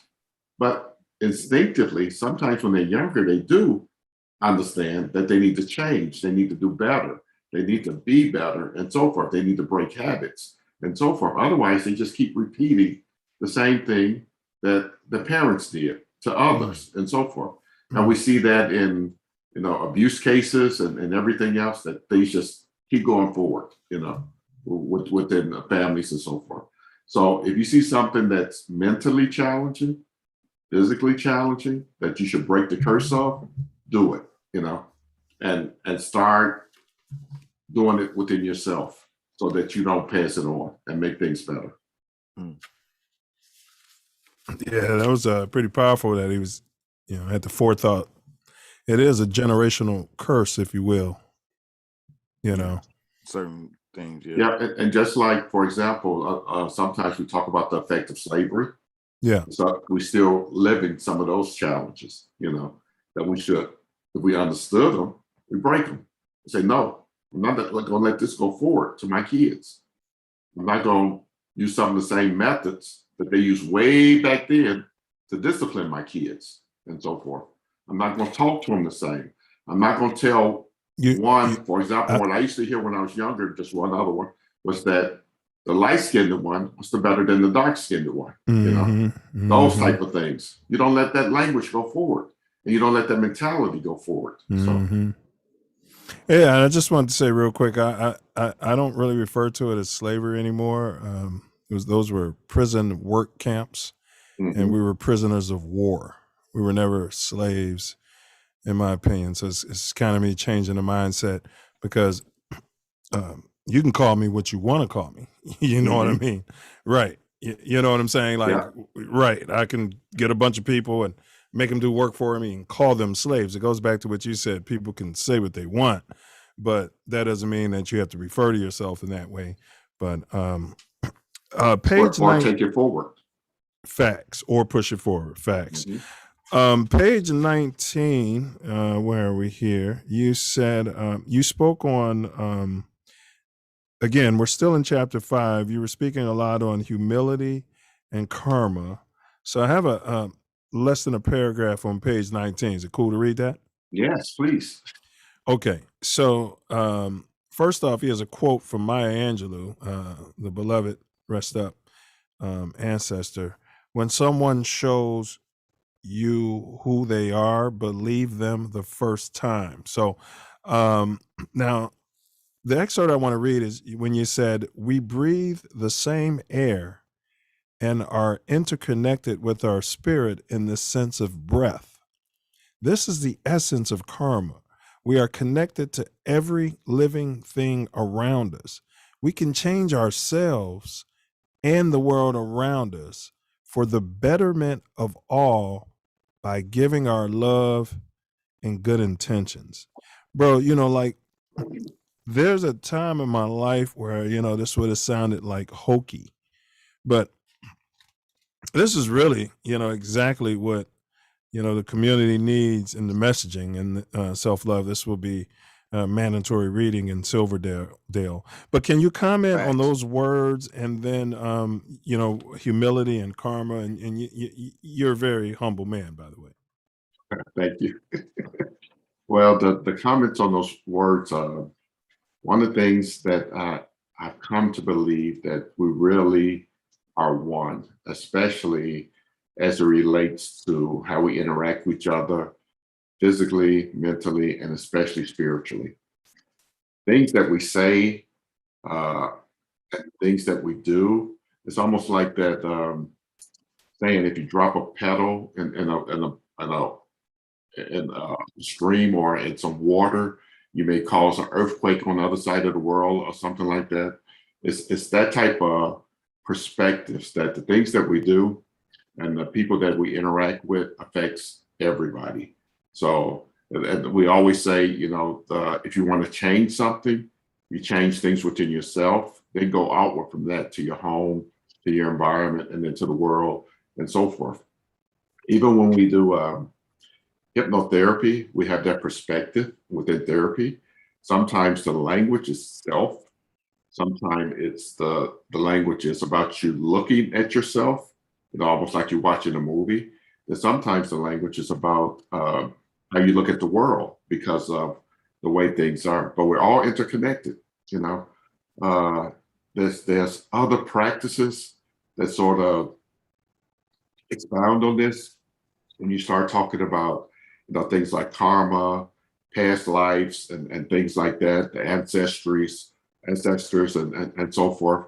And as you experience it and get this self-awareness, you start realizing it even more that we're connected. You can even have, for example, you can be sitting at home. I could be sitting in the Houston area where I'm at, and I got family in Chicago. All of a sudden, I get a feeling. I say, man, I should call so-and-so or such and such is getting ready to happen. And then they call you right before you call them. Yeah, but that's a part of our interconnectedness, you know, that we have this empathic ability to connect with people when we sometimes don't think about it, but if we practice it and we listen, it gets stronger and stronger and stronger. To go off on another little tangent relative to that, when you think about, you know, your the things that you say and the things that you want, and we do what's called manifesting of our desires and stuff. And if you ever experience that you said something and it came true, or you asked the question, how do I do this? And all of a sudden the answer came to you. Yes. You were listening. You were listening to that oneness that we share between each other, so that you can become better yourself and better related to how the collective works with the spirit and everything else. So I know that maybe some people listening to it, they go, huh, what is he talking about? But if you look into what I said a little bit more and so forth, maybe they could get the picture on how we're really all one, you know. I live it in a lot of ways. I live it in a lot of ways. I think about somebody and then I know they're going to call, or, you know, I'm going to run into them, and it happens all the time. Yeah, and that's what I mean. You sometimes, but you have this ability to listen all the time. But sometimes we turn off the listening. But you can get into the certain mode that you say, oh man, why am I listening right now that I should call somebody, that I should do this and so forth? It's based on, first of all, that connection, that love, and that's manifested between you and that person. And then the things that you ask for, the things that you speak, you know, over yourself and over other people. Because those questions, you get answers and you have to listen, you know, and they'll come to you, you know. And I see this all the time in my life. I gave people examples. I'd be sitting here working at my computer. Also, one day I said, man, I wouldn't mind making a little bit extra money so I can buy me a motorcycle. Put it out there. And all of a sudden, a couple of hours, I get an email. Anthony, can you do this for me? I'll pay you this. The next day, I get another offer. In other words, what I put out there was, how can I do this? Or I wouldn't mind doing this. But then I listened to the answer, and it just came to me. Now, what do I have to do? When I get the answer, just like you say, you have to pick up the phone and make that phone call. You have to do the work. But sometimes we negate it because we don't want to do the work. Or we say, nah, that's not, no, I don't want to do that, and everything else. But if you do the work, the things that you ask for will happen. And that's a part of the karma, too, of how we're connected, and helping each other. Because I think at the end of the day, we're all here to help each other with our gifts, with our capabilities, and everything else. Because I always tell people my gift of hypnosis, I give it away sometimes. Sometimes I don't charge people. After I hear their stories and stuff, for example, if a single mother come up to me, she's telling me she's depressed and having stress and everything else, then she say, Anthony, how much do I owe you? I say, nothing. Give that money to your kids. Or somebody's out of work and they're just trying to get their head around, trying to get a new job, but they're having anxiety and everything else. How much do I owe you? Nothing. When you get back on your feet, we'll talk, But don't worry about it. You have other things to worry about. You have other things. I said, the money that you're going to give me ain't going to make a difference to me, but I hope I made a difference to you in your life. That's me putting out that karma again and listening, so that I can be helpful. Yeah, I want to back you up a bit. You were talking about our interconnectivity. Yeah. I had a I was back home in Chicago on the weekend of the 11th.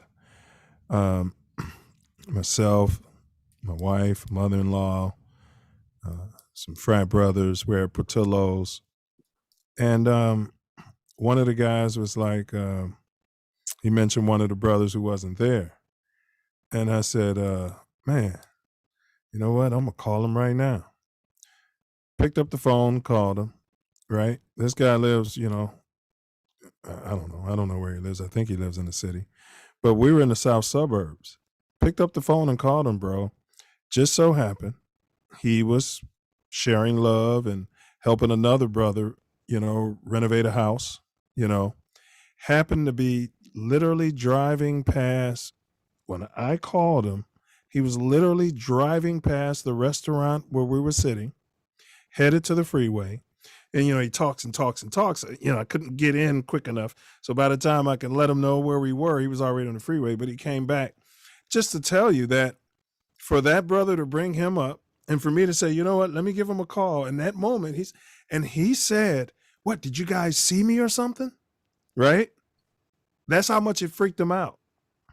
But we have a question in the chat. Charles Newman says, how do you realize that aha moment? How do you determine what is right or wrong when your upbringing is only one-sided? So I guess there's two questions. How do you realize that aha moment? And how do you determine what is right or wrong when your upbringing is only one-sided? I guess he's asking for a solution to some of these things. Yeah, and what I would say to that is that sometimes your things are revealed to you, that things are right or wrong. Right. And you have to do the work and say, why is this right or wrong? Look into it and so forth. An example that just comes to mind when I think about some of the challenges, we have in the world and in the nation and so forth, especially with, Black versus white type challenges.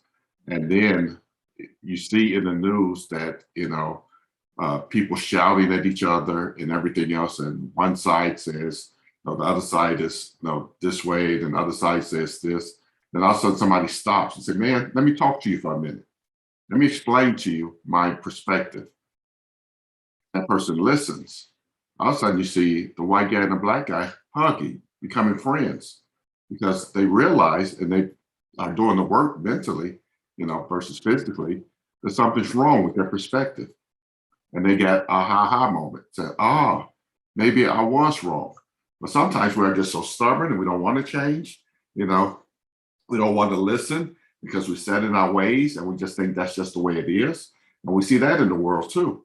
And it's hard for those people to change. But what happens is, I think the possibility of change is always revealed to us. And we always have the power of choice, based on what we want to do. We could stay angry and bitter and say, nope, not changing. This is the way it is. Or we could say, oh man, I've always learned something when I research and I listen and I become empathetic and use those type of skills versus the skills of hate and despair and despair and so forth. And that's when the aha moment comes, when you decide, just like if I say, if I do a hypnosis session, I say, really, at the end of the day, you decide on whether you want to stop smoking, whether you want to feel better. Because again, all hypnosis is self-hypnosis. But you decide. You decide if you want to take that a little bit farther in research. If your perspective is wrong. But there's a lot of stubborn people. There's a lot of hate, and then hate likes hate. Facts. So hateful thoughts, and you go around more hateful thoughts, that compounds your hateful thoughts, make them stronger. But if you go around good thoughts, that starts to break you down some. You go around good energy, that starts to break you down some. Facts. Like I said earlier, somebody who's speaking negative words over you or anything else, and you start saying positive things, they'll run out the room.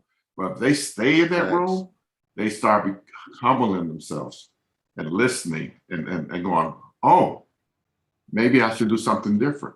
They start questioning stuff, and they may not change right then. In concept to that, sorry to interrupt, when you say negative things in a room full of positive people, the positive people will leave too.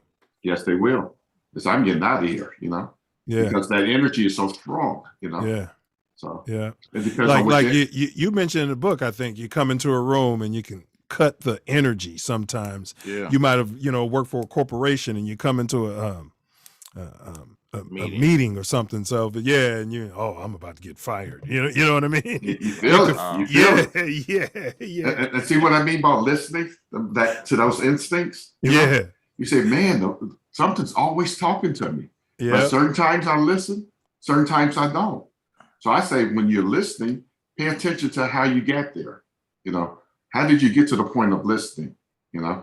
You say, oh, what was my mind? What did I meditate? Did I rest? Did I relax? No. Was I stressed? More than likely, if you're stressed, you weren't listening because you got monkey brain and your mind is all over the place. So. Well, you better define monkey brain for those who may not know what you're talking about. Yeah, that means that you just, you just can't focus. Your mind goes from one thing to the next, and you just can't be what we call mindfulness. So you can't think about one. You cannot put your mind on one thing, and because of that, things become complex, confused. Should you take, since you're making those faces? I want some Harold's chicken. Did you call Harold? That's the monkey brain. Did you call Harold chicken? Or the coconut? And what you gonna do when you get the banana or coconut? Why don't you just sit there and scratch your butt? And big ups to all the primates, man. Big ups to the monkeys because they don't deserve it. The monkeys are in their mind and in their society. The monkeys, bro, are very distinguished. You know what I mean? They throw that poop at yourself. Yeah, that's distinguished in their society. If they hit you, boy, they be like, he's the king of our society. But one other thing related to that question that's on my mind is that when you see that, what do? You give love. Facts. Facts. Well, look, we want to jump to chapter 6 real quick. And it's titled Contemplation and Positive Language. Again, I'm going to beckon the author, not say anything on this chapter, read the book. Great chapter. Again, this was a page turner, people. Wow. A lot of it was reinforcing, but man, he got the job done. But I did want to read just a teaser from that chapter, page 24. Now, this is going to piss you off, author. Well, no, it won't. You don't let words piss you off. But I'm just going to tease it and we're going to move on. What he said in the chapter entitled Contemplation and Positive Language, do not speak negatively about others. but be a helpmate constructively. It's important for me. Do not speak negatively about others, but be a helpmate constructively. Give positive, heartfelt advice based on your perceptions. I mean, he words this stuff great. If you only send negative thoughts and actions, it means that you too are hurting and suffering inside. Let go of those thoughts and feelings. Let go of the anger. Give blessings and good energy. Do this not for what you will receive, but do it because it's the right thing to do. I've told people that, when they ask me, my belief in spiritual, if you believe in God or not. And I say, well, if the belief in heaven and hell was a deterrent to do a crime, you wouldn't have so many Christians and Muslims and this and that in jail. Just like there's quote unquote Satanists. And if you're a Satanist, you believe in God too, because you can't believe in Satan without believing in God. But my point is that you have non-believers, who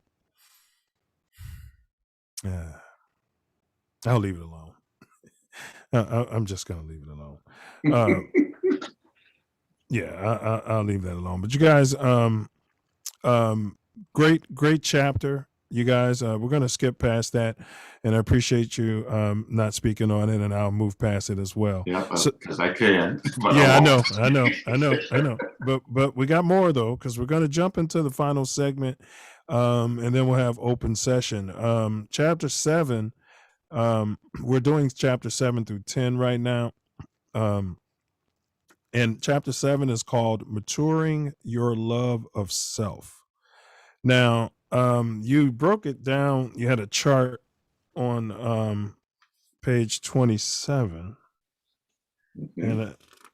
And you guys, he has a lot of, like he said, scripture from different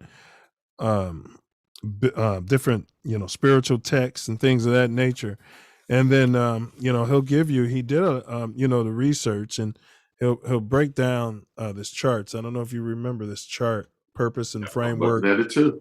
Yes. Beliefs and values. See what you said. So can you talk about that a little bit for us? The chart itself? Well, the beliefs and values, you said we find purpose in our life and become committed to purpose. It personifies love of self. We will find emotional contentment in that purpose in each activity we accomplish for our purpose.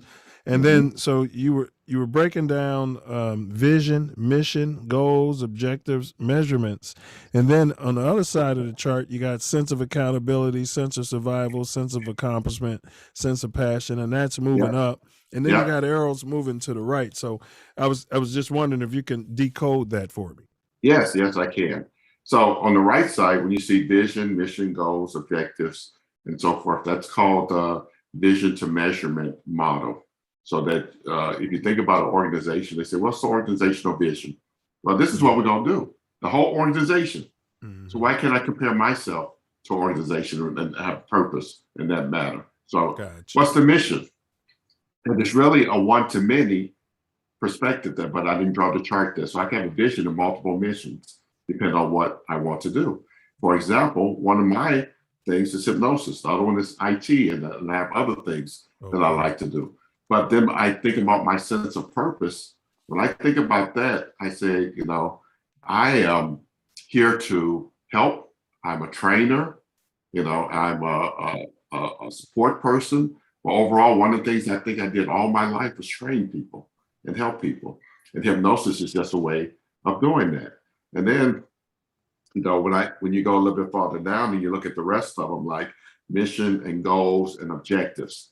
Well, a goal say, by next year, I want my master's degree, or I want to be a plumber, or I want to do such and such. How am I going to get there? Well, I have to have certain objectives. The objectives are, I'm going to take this class, I'm going to do this project, I'm going to do these things, and then I'm going to measure my success. So the measurements underneath. And then if I relate that to the stuff on the right, so if I look at objectives, I say, sense of survival. oh, if I take those classes, this is how I'm gonna survive, this is how I'm gonna get there, and so forth. The goals, sense of accomplishment. Oh, what did our goals say? Well, I'm gonna get my degree. I'm gonna become a plumber. I'm gonna do this. But I still haven't got all the way up to the top of that chart just by doing those things. And I think people go through life and they get a degree or they get a certain job and they still aren't happy. They're not content with themselves until they get that sense of purpose. And say, they're not fulfilled. Yeah, they're not fulfilled. They did stuff, and we all do a lot of stuff, but did we do the right stuff relative to our purpose? Just like hypnotherapy. I love it because I help people. I think it's a gift from God, and I give it away all the time. But sometimes when I hear some people speak, like for example, Les Brown, he talks about this sometimes. He says, the reason why I do this is not for the money I make, it's because of the purpose behind what I do. But the money I make is just a great afterthought because of what happens, and it just makes things great, not just for me, but for my family and everybody else.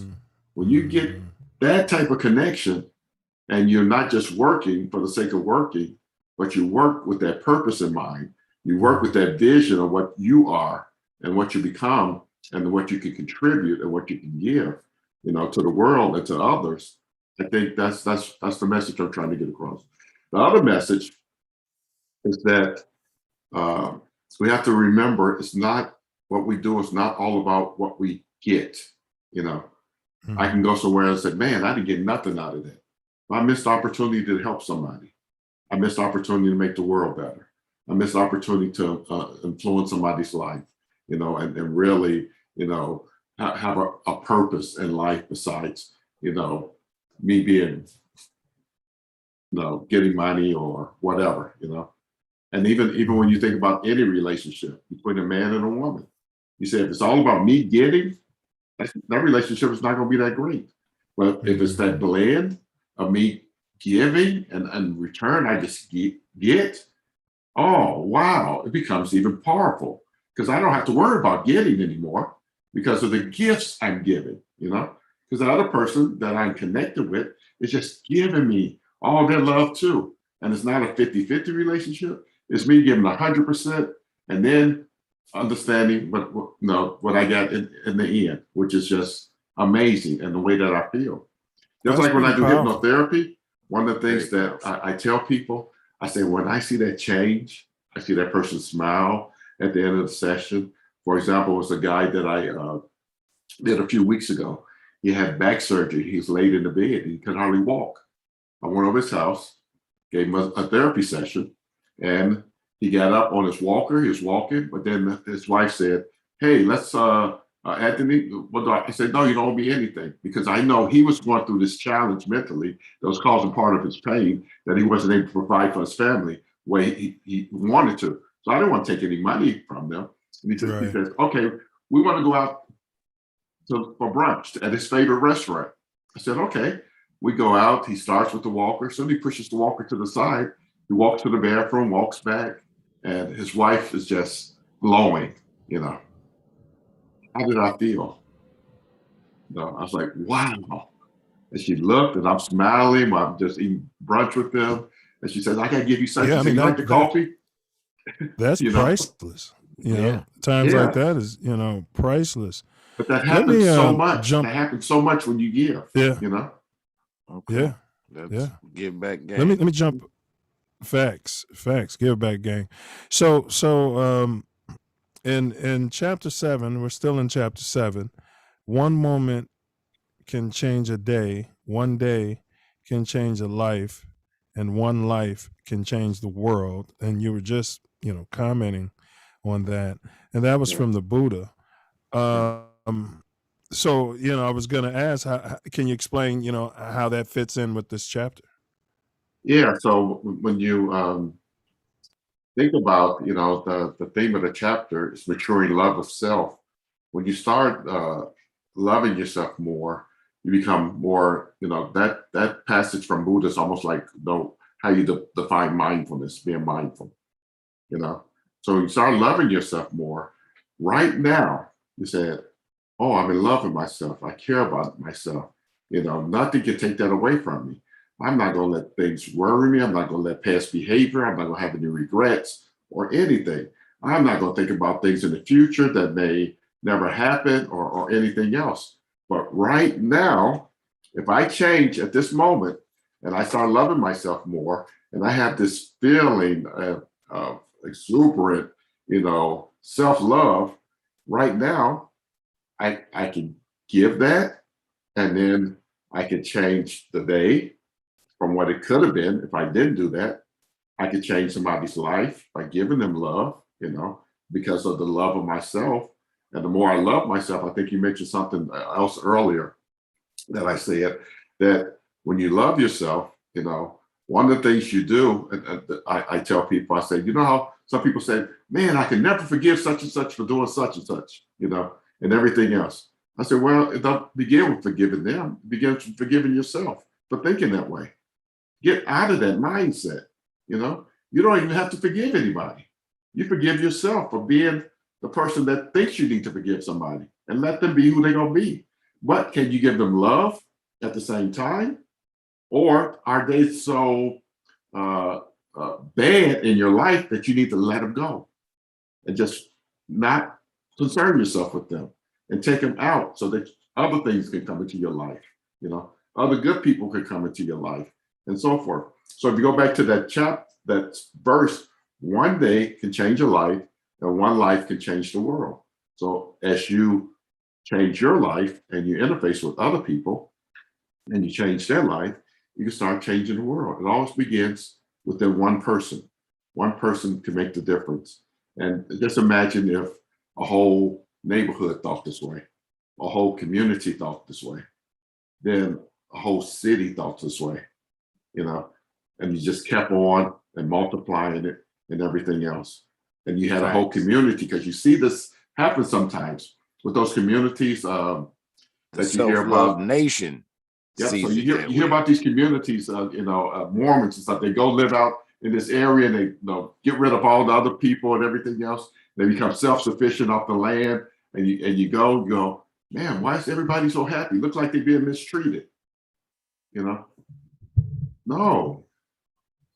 They come to a realization about their lives and what happiness means to them, and they're giving that to each other.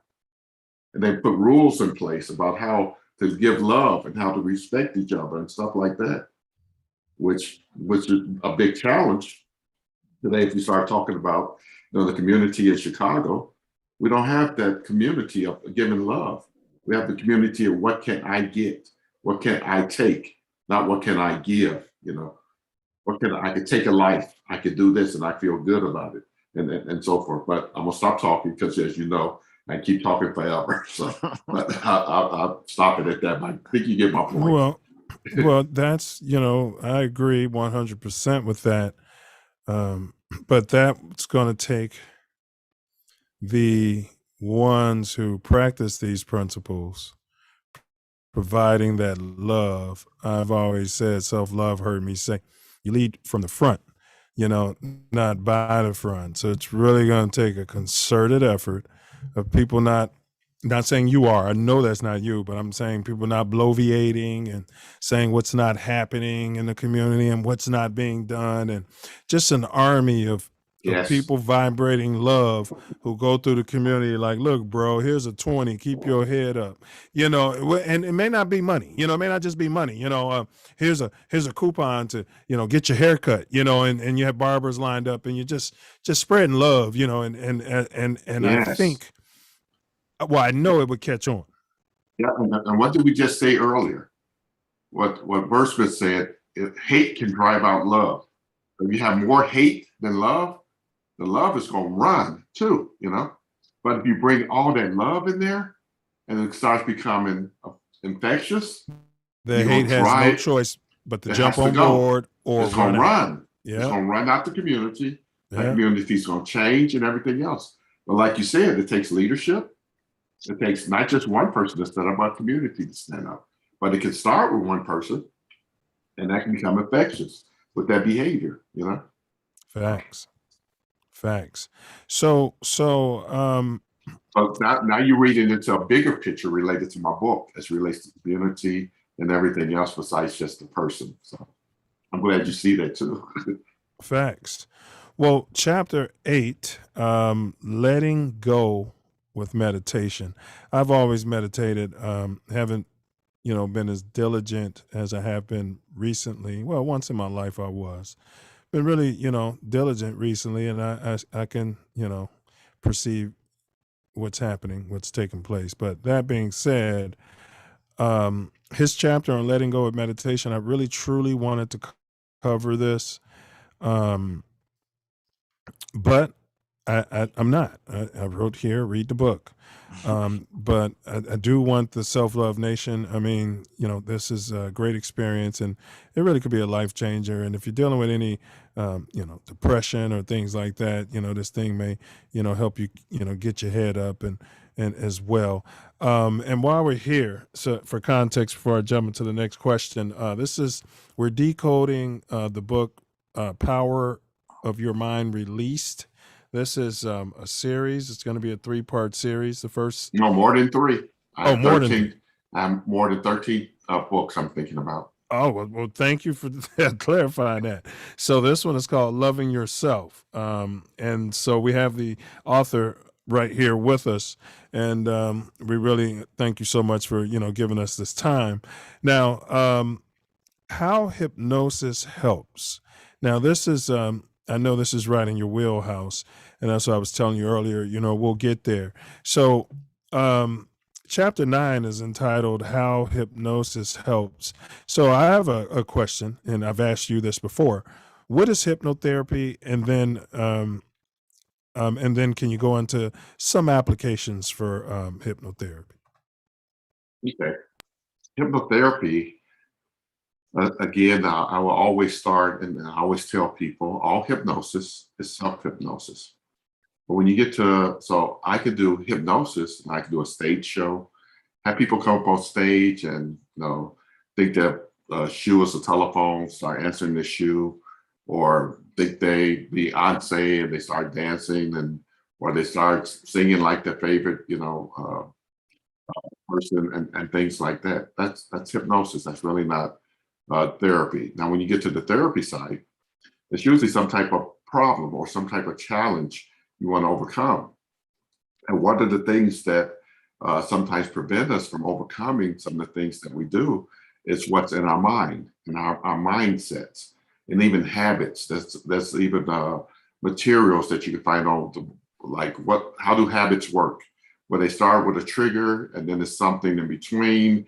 That's the thing that you want to fix, and then there's an outcome.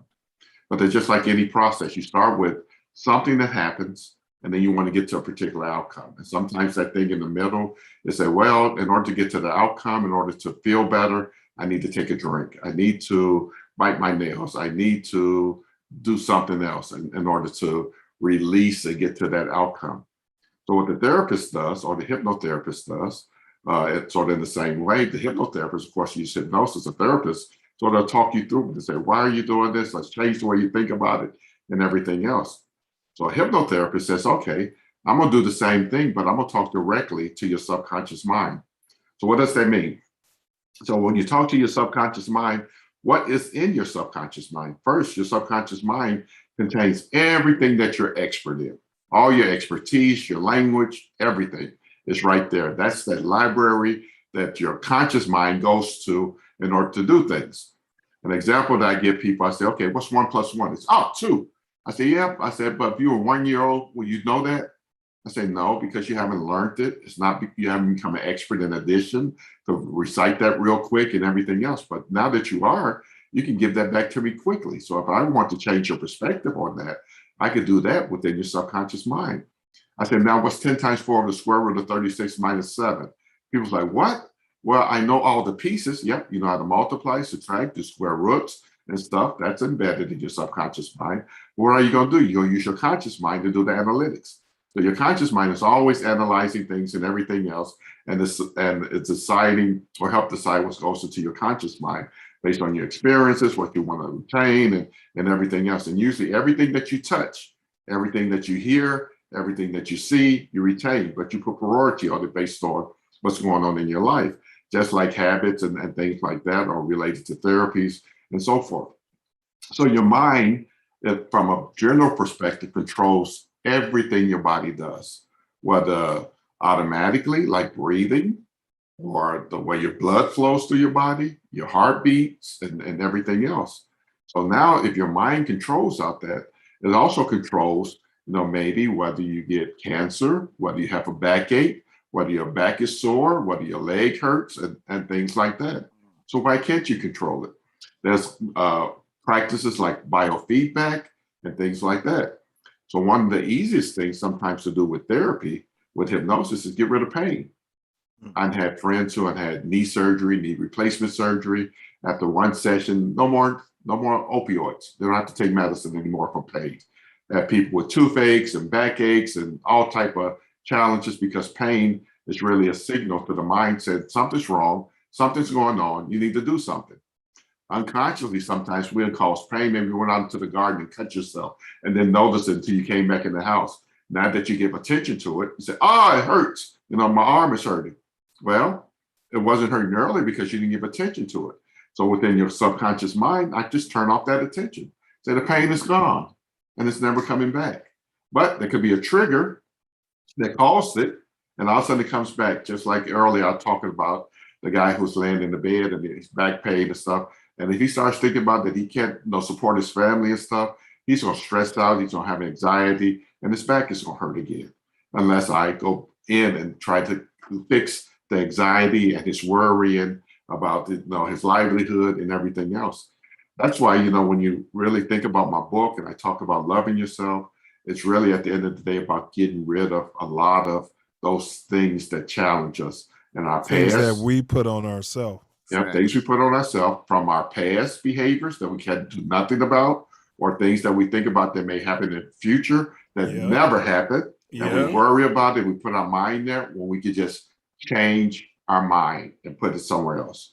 We could have happy thoughts. We could think about the vacation we went on. We could think about your grandkids. You could think about how wonderful things are going to be when you do X, Y, and Z, and so forth. But when you change your mind, things change. You could be in traffic and say, oh, the traffic is terrible, man. Okay, it's terrible. That's what it's going to feel to you.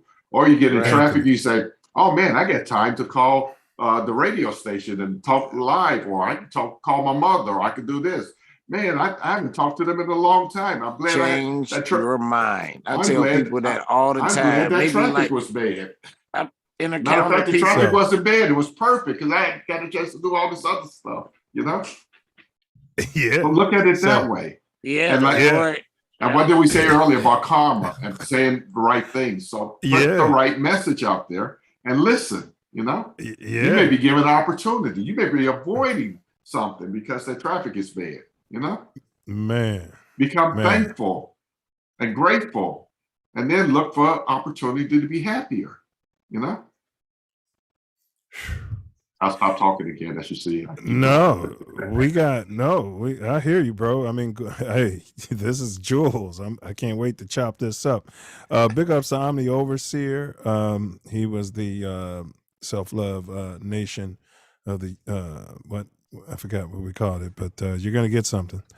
Yeah, we gotta go back and look at it.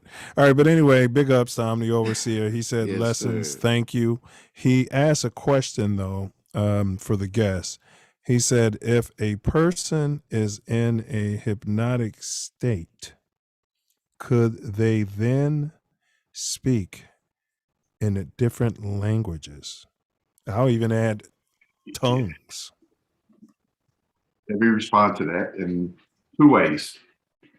If it's in their subconscious mind, the knowledge of that language, yes.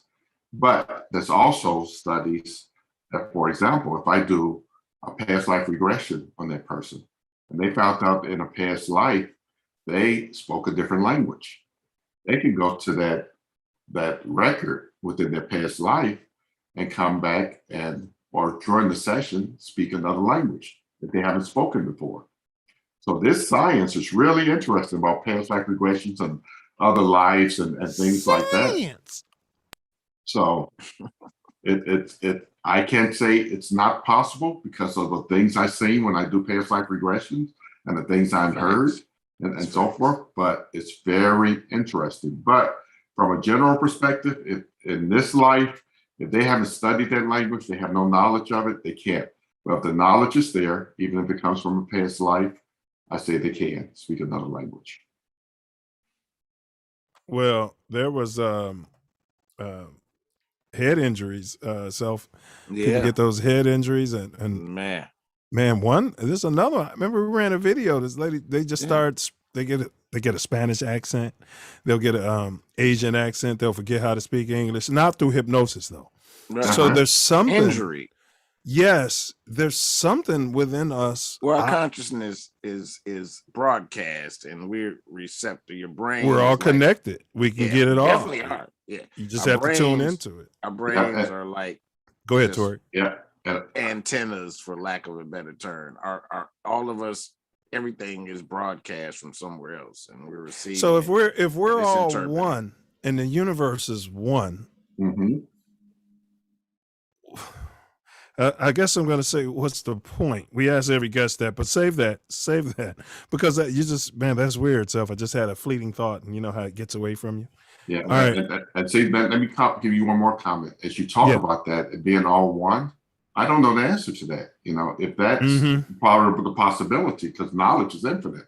But the way I answered it, I said, based on being exposed to something, but in this life or in a past life, yes, I think it's possible. You know, if you hit your head and all of a sudden you have some unconscious, you know, recollection of something that occurred before you were born in this life, yes, maybe that was brought in. I've seen it in church, and we assume that they're speaking gibberish, but sometimes I'm like, man, they're speaking an ancient tongue or something. And I've seen it many times. I grew up that way. An antenna slightly directed in a different, can pick up a whole different frequency. So, like, if some part is damaged, it does try, work with itself to So try what to you're put saying, stuff so back together. if somebody bends your antenna, it's going to start picking up different frequencies. Yeah. Facts. Yeah.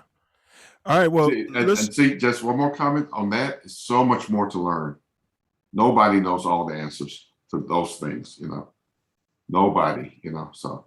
Yet we all do, Yeah, but at the same time, I always say, based on your beliefs and maybe your spirituality, when things happen, pay attention to them, because that's your opportunity to grow and learn, so versus what somebody had told you. Now you have an experience, or you did the research yourself and say, okay, this is different than what I was told. This is different than what I read in the Bible. This is different than what the minister told me, or so-and-so. I just experienced this event. Well, we hear those things all the time, just like you all say. I told my Uber driver that today. I said that's wisdom. That's the difference. We talk about lessons, not lectures on this show. And I told my Uber driver today, wisdom is knowing. Okay, some of us may have had a parent or two parents or an elder or someone who had the right knowledge, quote unquote, who had the love of self, quote unquote, and had the time and the energy and the wherewithal to pass that information on to us, right? So whether or not you had that person or not, as you live life through your experience, if you're paying attention and learning from these negative things that happen in your life, you're going to learn those lessons yourself. But you have to be cataloging it. You have to be learning. You have to, not make the same quote mistake twice. And then what you're doing, pushing this information back out to the people. Exactly. But I wanted to jump into chapter 10. It's entitled Power of Your Mind Released. So this is the final chapter in the book. I'm going to tell you, cats, to read the book as we wrap up the decoding process, because as Self Love and I say, we just, we're teasing the book. But on the bottom of page 49, first he had a quote from Aristotle. I count him braver who overcomes his desires than him who conquers his enemies for the hardest victory is over self. Oh. And Aristotle and these guys, all these guys that we quote, they were biting this stuff from the from the blacks. But yeah, that's just us talking. Now, I count him braver who overcomes his desires than him who conquers his enemies. For the hardest victory is over self. Now, what the author here said, people have been known to have allergic reactions under one personality and not under the other. Now, self. This is just He said the mind can dissociate thoughts, memories, physical reactions based on thoughts. There are other disorders, end quote, based on what is considered normal that is controlled or uncontrolled by our thoughts and intentions. Very Gnostic, but any comments? Yeah, my comment when we see stuff like that, just like we were talking about earlier about knowledge is infinite, and like I was talking about, my next book that I sort of decided to do in the series is the human experience. It's really to go a little bit more deeper into things like that. But go ahead, please discuss. Your next book. So when I see things like that, I go, wow. I said, that's something I've been exposed through academics and researching and stuff. I say it's amazing, some of the scientific journals that talk about this and the physical reactions that happen because of somebody changing their personality, which is changing their thoughts about themselves and so forth, and how fast the physical body actually reacts to those things. So when I look at that, I say, man, the mind and understanding it, we're just at its infancy of really understanding who we are. I said, we're always looking, just like now you hear on the news, let's build a spacecraft, let's circle the earth, let's do this, let's do that. But we don't look within. We don't even look in our oceans like we should, but even within ourselves.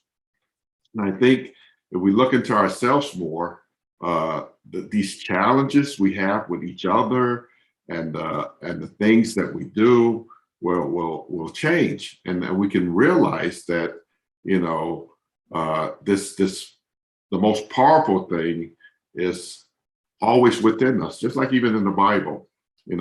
When I don't remember the exact quote or the place, but Jesus says, "Greater in you than what's in him." So you have this power in you, and a lot of other spiritual documents talk about this perspective of self and become self-aware of who you are and your capabilities and so forth. And that's why I say I want to dive more deeper into that in the next book that I write. But when you look at these things, that's all around us. You like, do I just stop and just let it go and not pay attention to it when it's right in front of my face? Do I look at some of these other things the government is doing and scientific experiments around this so they can control people? When I really try to understand how to control myself better, to have a better life, to do the right things and to inspire myself and have energy and give myself the ability to do the work so I can be better for myself, better for my family, better for the person next to me, and so forth. So when you go back to what I wrote there, I'm just really trying to express, that the power of your mind is just unbelievable. And do your research, figure it out, pay attention to the things around you, pay attention to the things that come to you, just like we're talking about, no, man, I should call so-and-so. And even to give you, when you were talking about that story, I have a very personal story related to that, because even I don't pay attention sometimes. This year, on July the 4th, my mother passed away. Something told me, it said, and that was Sunday. Something on Monday said, hey, call your mother. Condolences. Sorry to hear that. And everything else. And I said, no, I'm gonna wait till the 4th, I'm gonna call it. So I can talk about the 4th and everything else. Instead, he said, oh, go ahead and call your mother today. I said, no, I'm gonna wait till the Sunday, the 4th, I'm gonna call her. No, it's too late. It's too late. And I heard the message. I didn't pay attention to it. I negated it. When I know better, but we do that. We can have all type of knowledge, and even of self and everything else, and we can negate those messages that come to us. We can refuse to hear the truth. And then when we see stuff like this, it's not that I made this stuff up. This is the truth about the human behavior and how bodies works, and phenomenon that has happened, that somebody in their mind can change the way the body works from an allergic reaction perspective, from all type of physical perspectives, and if we could do that, and we could do it from a positive perspective, of course, the negative side exists. We can give ourselves cancer, we give ourselves ulcers, we can give ourselves heart attacks, which we do. Because I think a big part of heart attacks is the way we think, and the stress and the anxiety, which we talk about all the time. The silent killer is inside of us, So that's the next book to talk more about that, and the human aspects of ourselves that we don't pay attention to, that I think we should delve more into and pay attention to. So, well, we're going to take one final question from the chat, and then we'll wrap it up here. We got a quick game to play. Charles Newman said, is there such a thing as bringing a person out of a hypnotic state too soon or too fast? If so, what are the consequences? Yep, you can do that. And I've done that to people early when I was hypnotizing people. And to give you some content around that, I'll give you an example. I was at a party, a lot of loud noise and everything else. And I told this particular person, I said, come here. I said, you want to? She said, yeah, I want to experience hypnosis. I put her under. But because the party was going on, I said, let me bring her out real quick so she can get back to the party. But one of the things I told her, the suggestion I gave her, I say, as we're doing this, I say, the only sound you can hear is the sound of my voice. All the other sounds are just going to just disappear. The only thing you're going to do is focus on me as we go through this. And then I gave her suggestions about feeling good and feeling well and everything else. And I say, as soon as I say, wake up, you go open your eyes and et cetera. Normally, what I would do today, I would say, in a moment, I'm going to count backwards from 3 to 1. So we give what's called an expectation, what's ready to happen. And I say, when I get to 1, you go take your time. You can wake up whenever you're ready, and you go feel this way and everything else. But in the latter, when I did that, when she came out, all that noise, all the environment just rushed into her. And she's like, oh, no, what happened? Oh, no. So even the positive feelings that I was giving her, they were negated with that stress that I gave her at the end of the session as it relates to what happened with her. So you always got to be careful of not causing stress in that manner or harm. So if there's other hypnotists listening to this, they probably know what I'm saying, that you got to gradually bring people out. Just don't say, especially depending on the environment they're in. If it was a quiet environment, I probably could have said, in a moment, you're going to come back out without the 3, 2, 1 countdown, and you're going to open your eyes and feel wonderful, and gave her that time to transition instead of that immediate suggestion of come out, even though I told you earlier, you can't hear anything but the sound of my voice and so forth. So that was stressful. Her feedback says, oh, I don't want to try that again. Oh, gee, that was not a good feeling when I came out. Inside, it was fine. When I came out, that was stressful. I said, well, I explained it to her. She said, okay. Later, after a few months, she said, I try it again. And we haven't seen her lately, but eventually she'll get, another session when we have time to experience the power of her mind released through hypnosis. Hey, well, hey, big ups. Hey, you guys, that, wraps up this session. We always end it with a cherry on the top. So we're going to play it's called the 9 at 9. So what you have here, bro, is 1, 2, 3, 4, 5. Yeah, you last time. 6, 7, 8, 9, 10, 11, 12, 13, 14, 15. So you've got to get to be considered a W or win. You have to respond to 13. All right. So I'm going to give you 15 pairs. So you're going to get 15 pairs of items. So it might be like, Hostess Twinkie or Hostess Cupcake. And you say the one that, you like the most or, what have you. Now, you can say 2 passes. You can pass on more than 2. But if you pass on more than 2, essentially you're going to lose the game. So you have to get through, these, you have to get 13 of these within 60 seconds. Are you ready to start? Yeah. Okay, let me get to the time. Can I get help from the chat? No, because this is just like an ink blotch test. So it's almost like you're being hypnotized. We're into your subconscious, and I don't think the chat can help you with your subconscious. Okay. But they could, because we're all interconnected. I'm in trance now. See my eyes. Yeah. So we only got 60 seconds here. All right, so here we go. We're gonna get the clock going. Colin Kaepernick or Michael Jordan?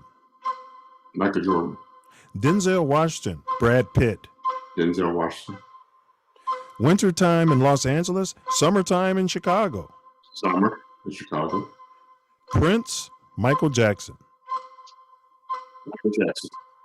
Harold Washington, rest in peace, Barack Obama. Barack Obama. Uncle Remus or Harold's Fried Chicken? Harold's Fried Chicken. George Washington, Christopher Columbus. George Washington. Malcolm X, John F. Kennedy. Malcolm X. Abraham Lincoln, Martin Luther King. Martin Luther King. Tupac, B.I.G. Tupac. Assata Shakur, Michelle Obama. Michelle Obama. Mayor Daley, the boss, or Ronald Reagan? Ronald Reagan. Bidwiss or Hearts? Bidwiss. Jimmy Page or Jimi Hendrix? You got 13, by the way.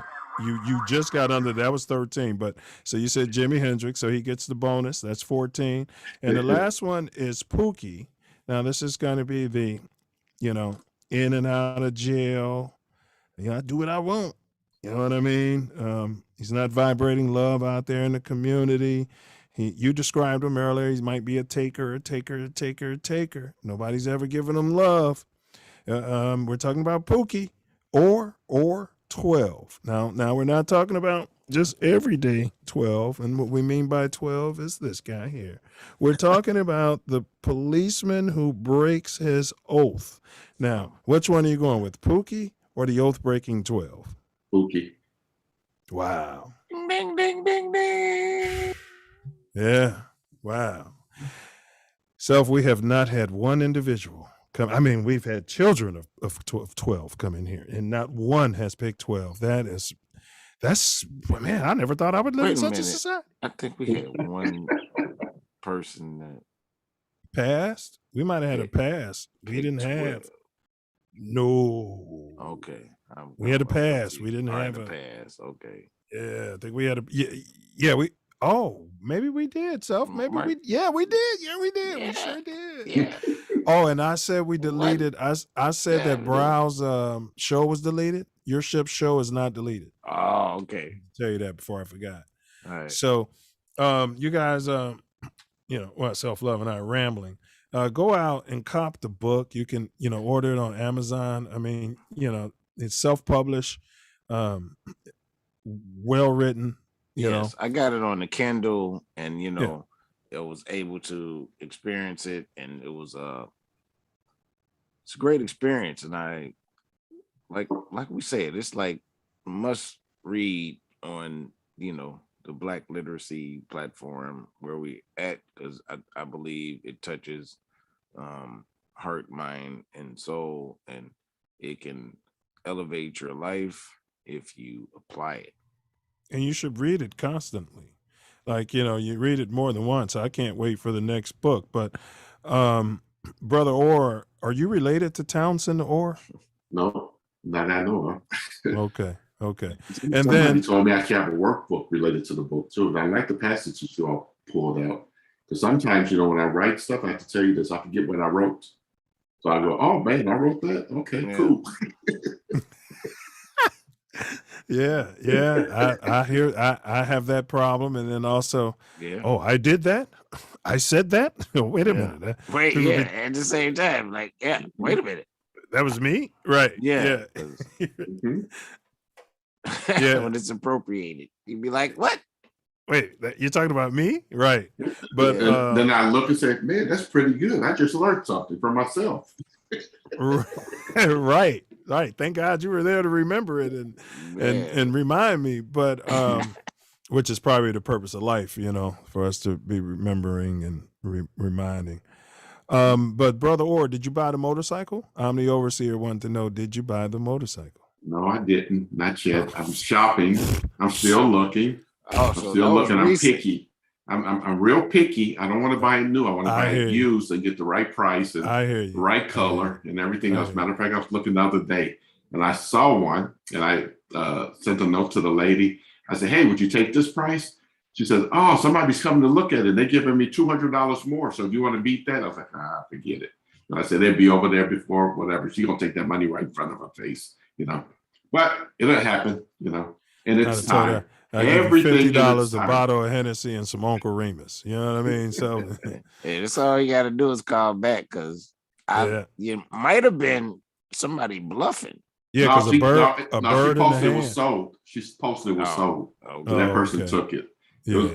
She wanted like $3,500 for it. I offered $2,500.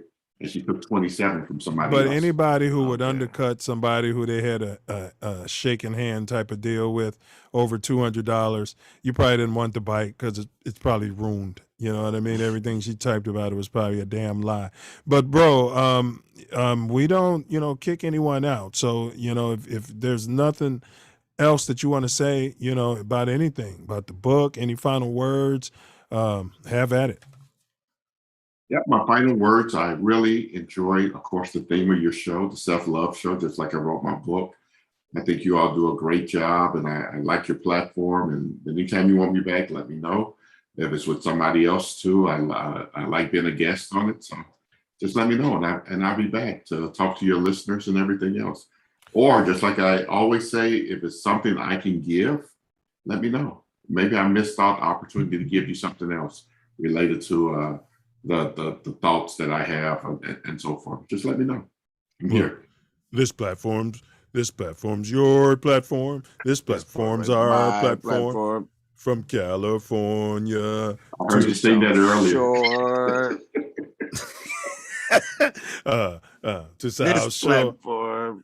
This platform is made for you and me. So you're always welcome. And when you drop the second book, I'm going to cop it, and we can bring you back next year, when we do Black literacy, and God willing, as that goes, yes. and we'd be more than happy to discuss that with you, unless of course the book sucks. Self Love now, we have a new policy, right, Self? Yeah. Yeah, we gotta be something we can push to the self-love nation. Facts. I like feedback on my stuff because I learned, I'm always open to learning stuff. I always tell people I go to meeting sessions with two glasses, one 75% full, so I can take some of that, put in somebody else's cup, or I can learn some more, and the other one's empty, so I can take back everything else that somebody else can offer. So Brother, not just one glass, but two glasses. Excuse me, brother, when I'm rich, and I already am, but I'm going to have an explainer, so I can be able to walk around, right? A filterer, right? I'm going to pay them handsomely, 70 stacks a year. And they follow me around, and whatever it is, I could be talking to whoever, you know what I mean? An employee, a family member, and say, you dumb SOB, you messed this up and you should have blah, blah, blah.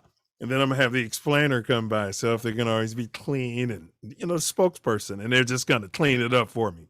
What he's saying is this, and they're gonna take it all out and make a person feel good. Yeah, I gotta have an explainer with me. Maybe I'll let them talk first. Yeah, I'll let the explainer talk first. Yeah. Just do like that. So, hey. What he's saying is we need that explainer to be in our head. Correct. Yes, I'm working on that. Get that explainer in our head out there, Yeah, the self filter. Yeah. Yes. But only to a certain degree, because we got to be authentic too. Because Well, you got to vibrate love, but sometimes love is, it's tough. It's sometimes it still can be after you've done filtered the down, gentle, so it can be. It becomes respectful. easier. It could the be more you respectfully practice. tough. Yes, The more you practice it, the easier it becomes. Yeah. So. And it ain't got to be gentle, but it's got to be respectful. Respectful. Yes. Respectfully. No grabbing face mask and spitting on people. Yeah, you know what I mean. No spitting, period. 'Cause that's But brother Orr, you show yourself out, and man, you're always welcome, good brother. And Yes, if we have you a are. panel, I'll reach out to you as well. All right. See you also. It's wonderful being here. Respect. Have a Much love. wonderful day, moment, week, year, month, life. Eternity. Yes. All right. See you all. Bye. Likewise, bro. Yeah, man. Huh? You guys get the book. Get the book. The book. You know what I mean? That's the rating on this one. It's get the book. It can change your life if you're open to changing your life. If you want to expand your thought. Yeah, even if your life doesn't need, your life could be going well. It could be going well or going great. So, I mean, if you're open to it, changing and expanding your life, then get the book. And if you know everything that's in it, it'll be reinforcing, and you pass it along, right? Facts. Yeah. I doubt if most people know everything that's in it. Like, there's a lot of things that's reinforcing, and there's a lot of learning for most people. And Noop, had you passed that book to me and we didn't know the author and you told me to read it and I read it, yeah, I would be waiting for his next book. Yeah. Yeah. Facts. Right? He lined it up that it's going to be another book. So, but he'd have to drop series. a big turd to, for the next book to ruin it all, which I don't think is possible. Yeah, no, his spirit and his mentality, he's of the helping, the expanding, he's of change, the progress of our spirits, really, because all facts. A lot of what he's talking about is changing your mind about something that happened or hasn't happened and where you are, where we at. So it's a whole important structure to that. If you can look outside of yourself and see you're not your brain, you are not even your mind, because a lot of things, you are connected to everything. So if you can see outside of that and look at it, expansion is there.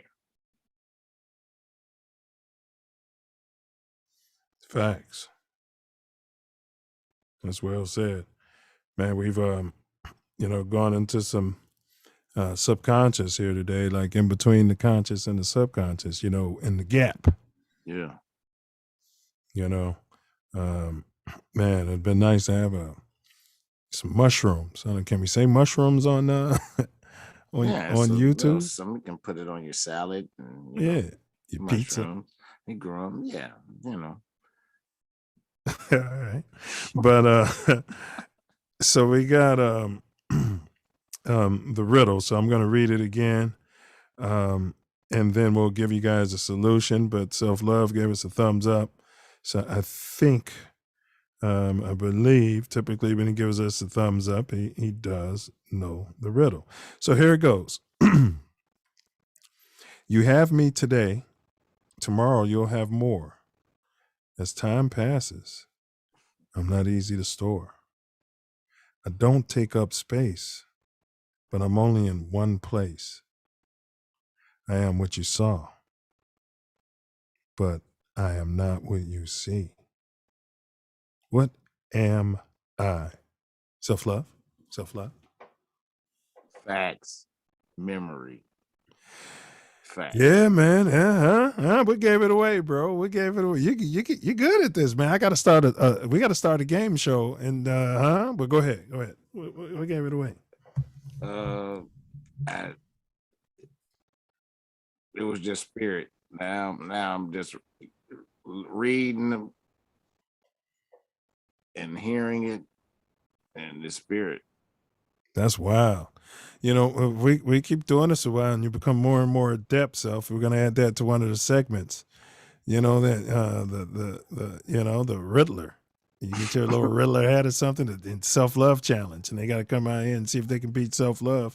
You know what I mean? Get the riddles before self-love gets the riddles. Man, nobody in the chat gets them. It was just spirit, period. Bro, Period. I be having the answers, right? Type them in my place, but then I don't look at it no more. And I swear, like when I was reading it, I had no idea what the answer was. No idea. So when you gave me the thumbs up, I'm like, how does he know this? And I can't even remember it. You know what I mean? And it happens constantly. It's amazing. It's the spirit, like he's talking about. The subconscious.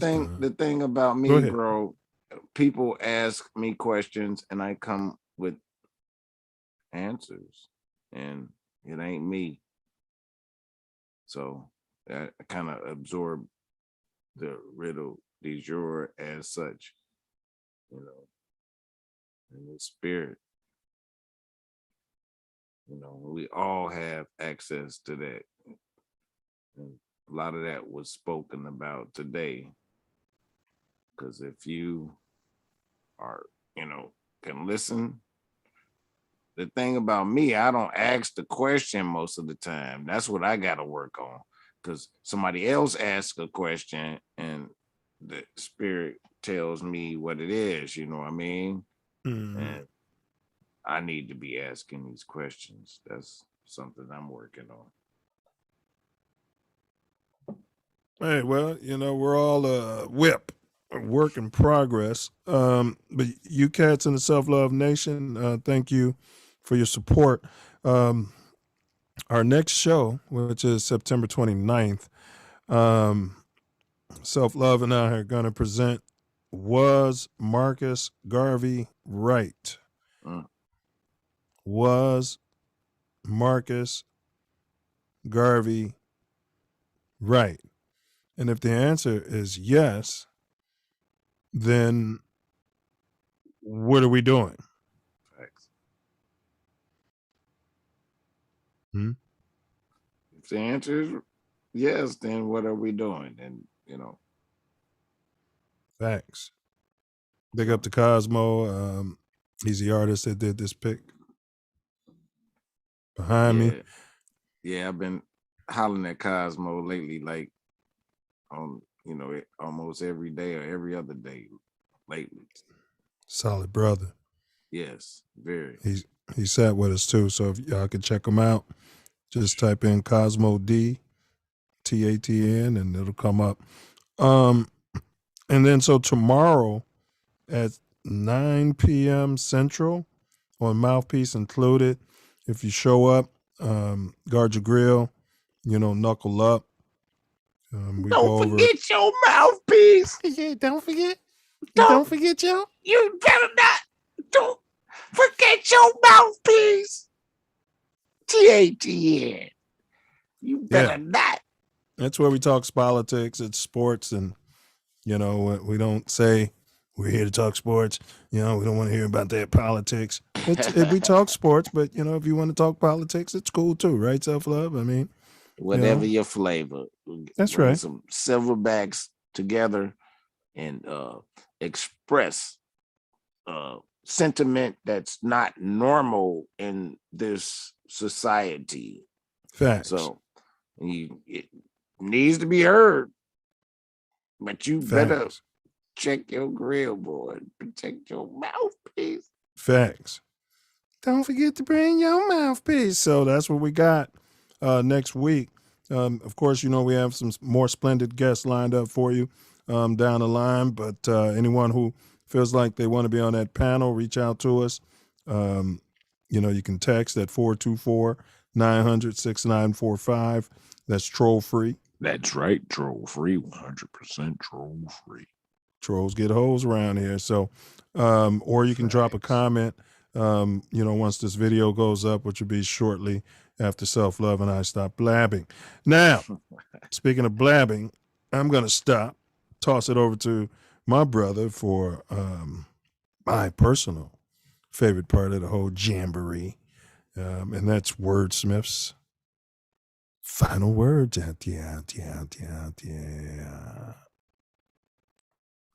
Wow. Big ups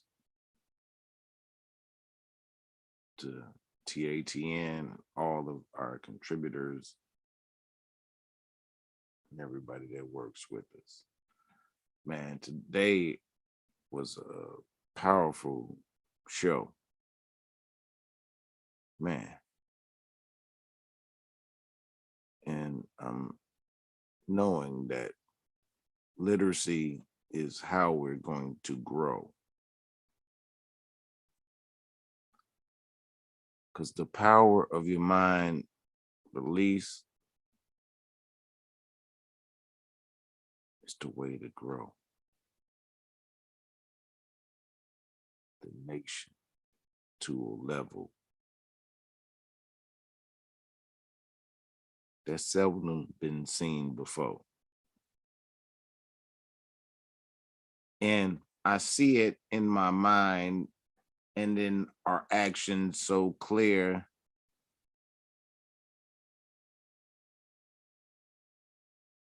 It eliminates all of the fear. Always positive, never negative. Although both exist, I deal with the one that can persevere. I must stay sincere and watch us go somewhere where most of y'all thought it was impossible. But everything is possible through our vision and how we gang around it and make it happen with precision, shape it, make it into what we want to be, make sure that it's everything that we all want to see.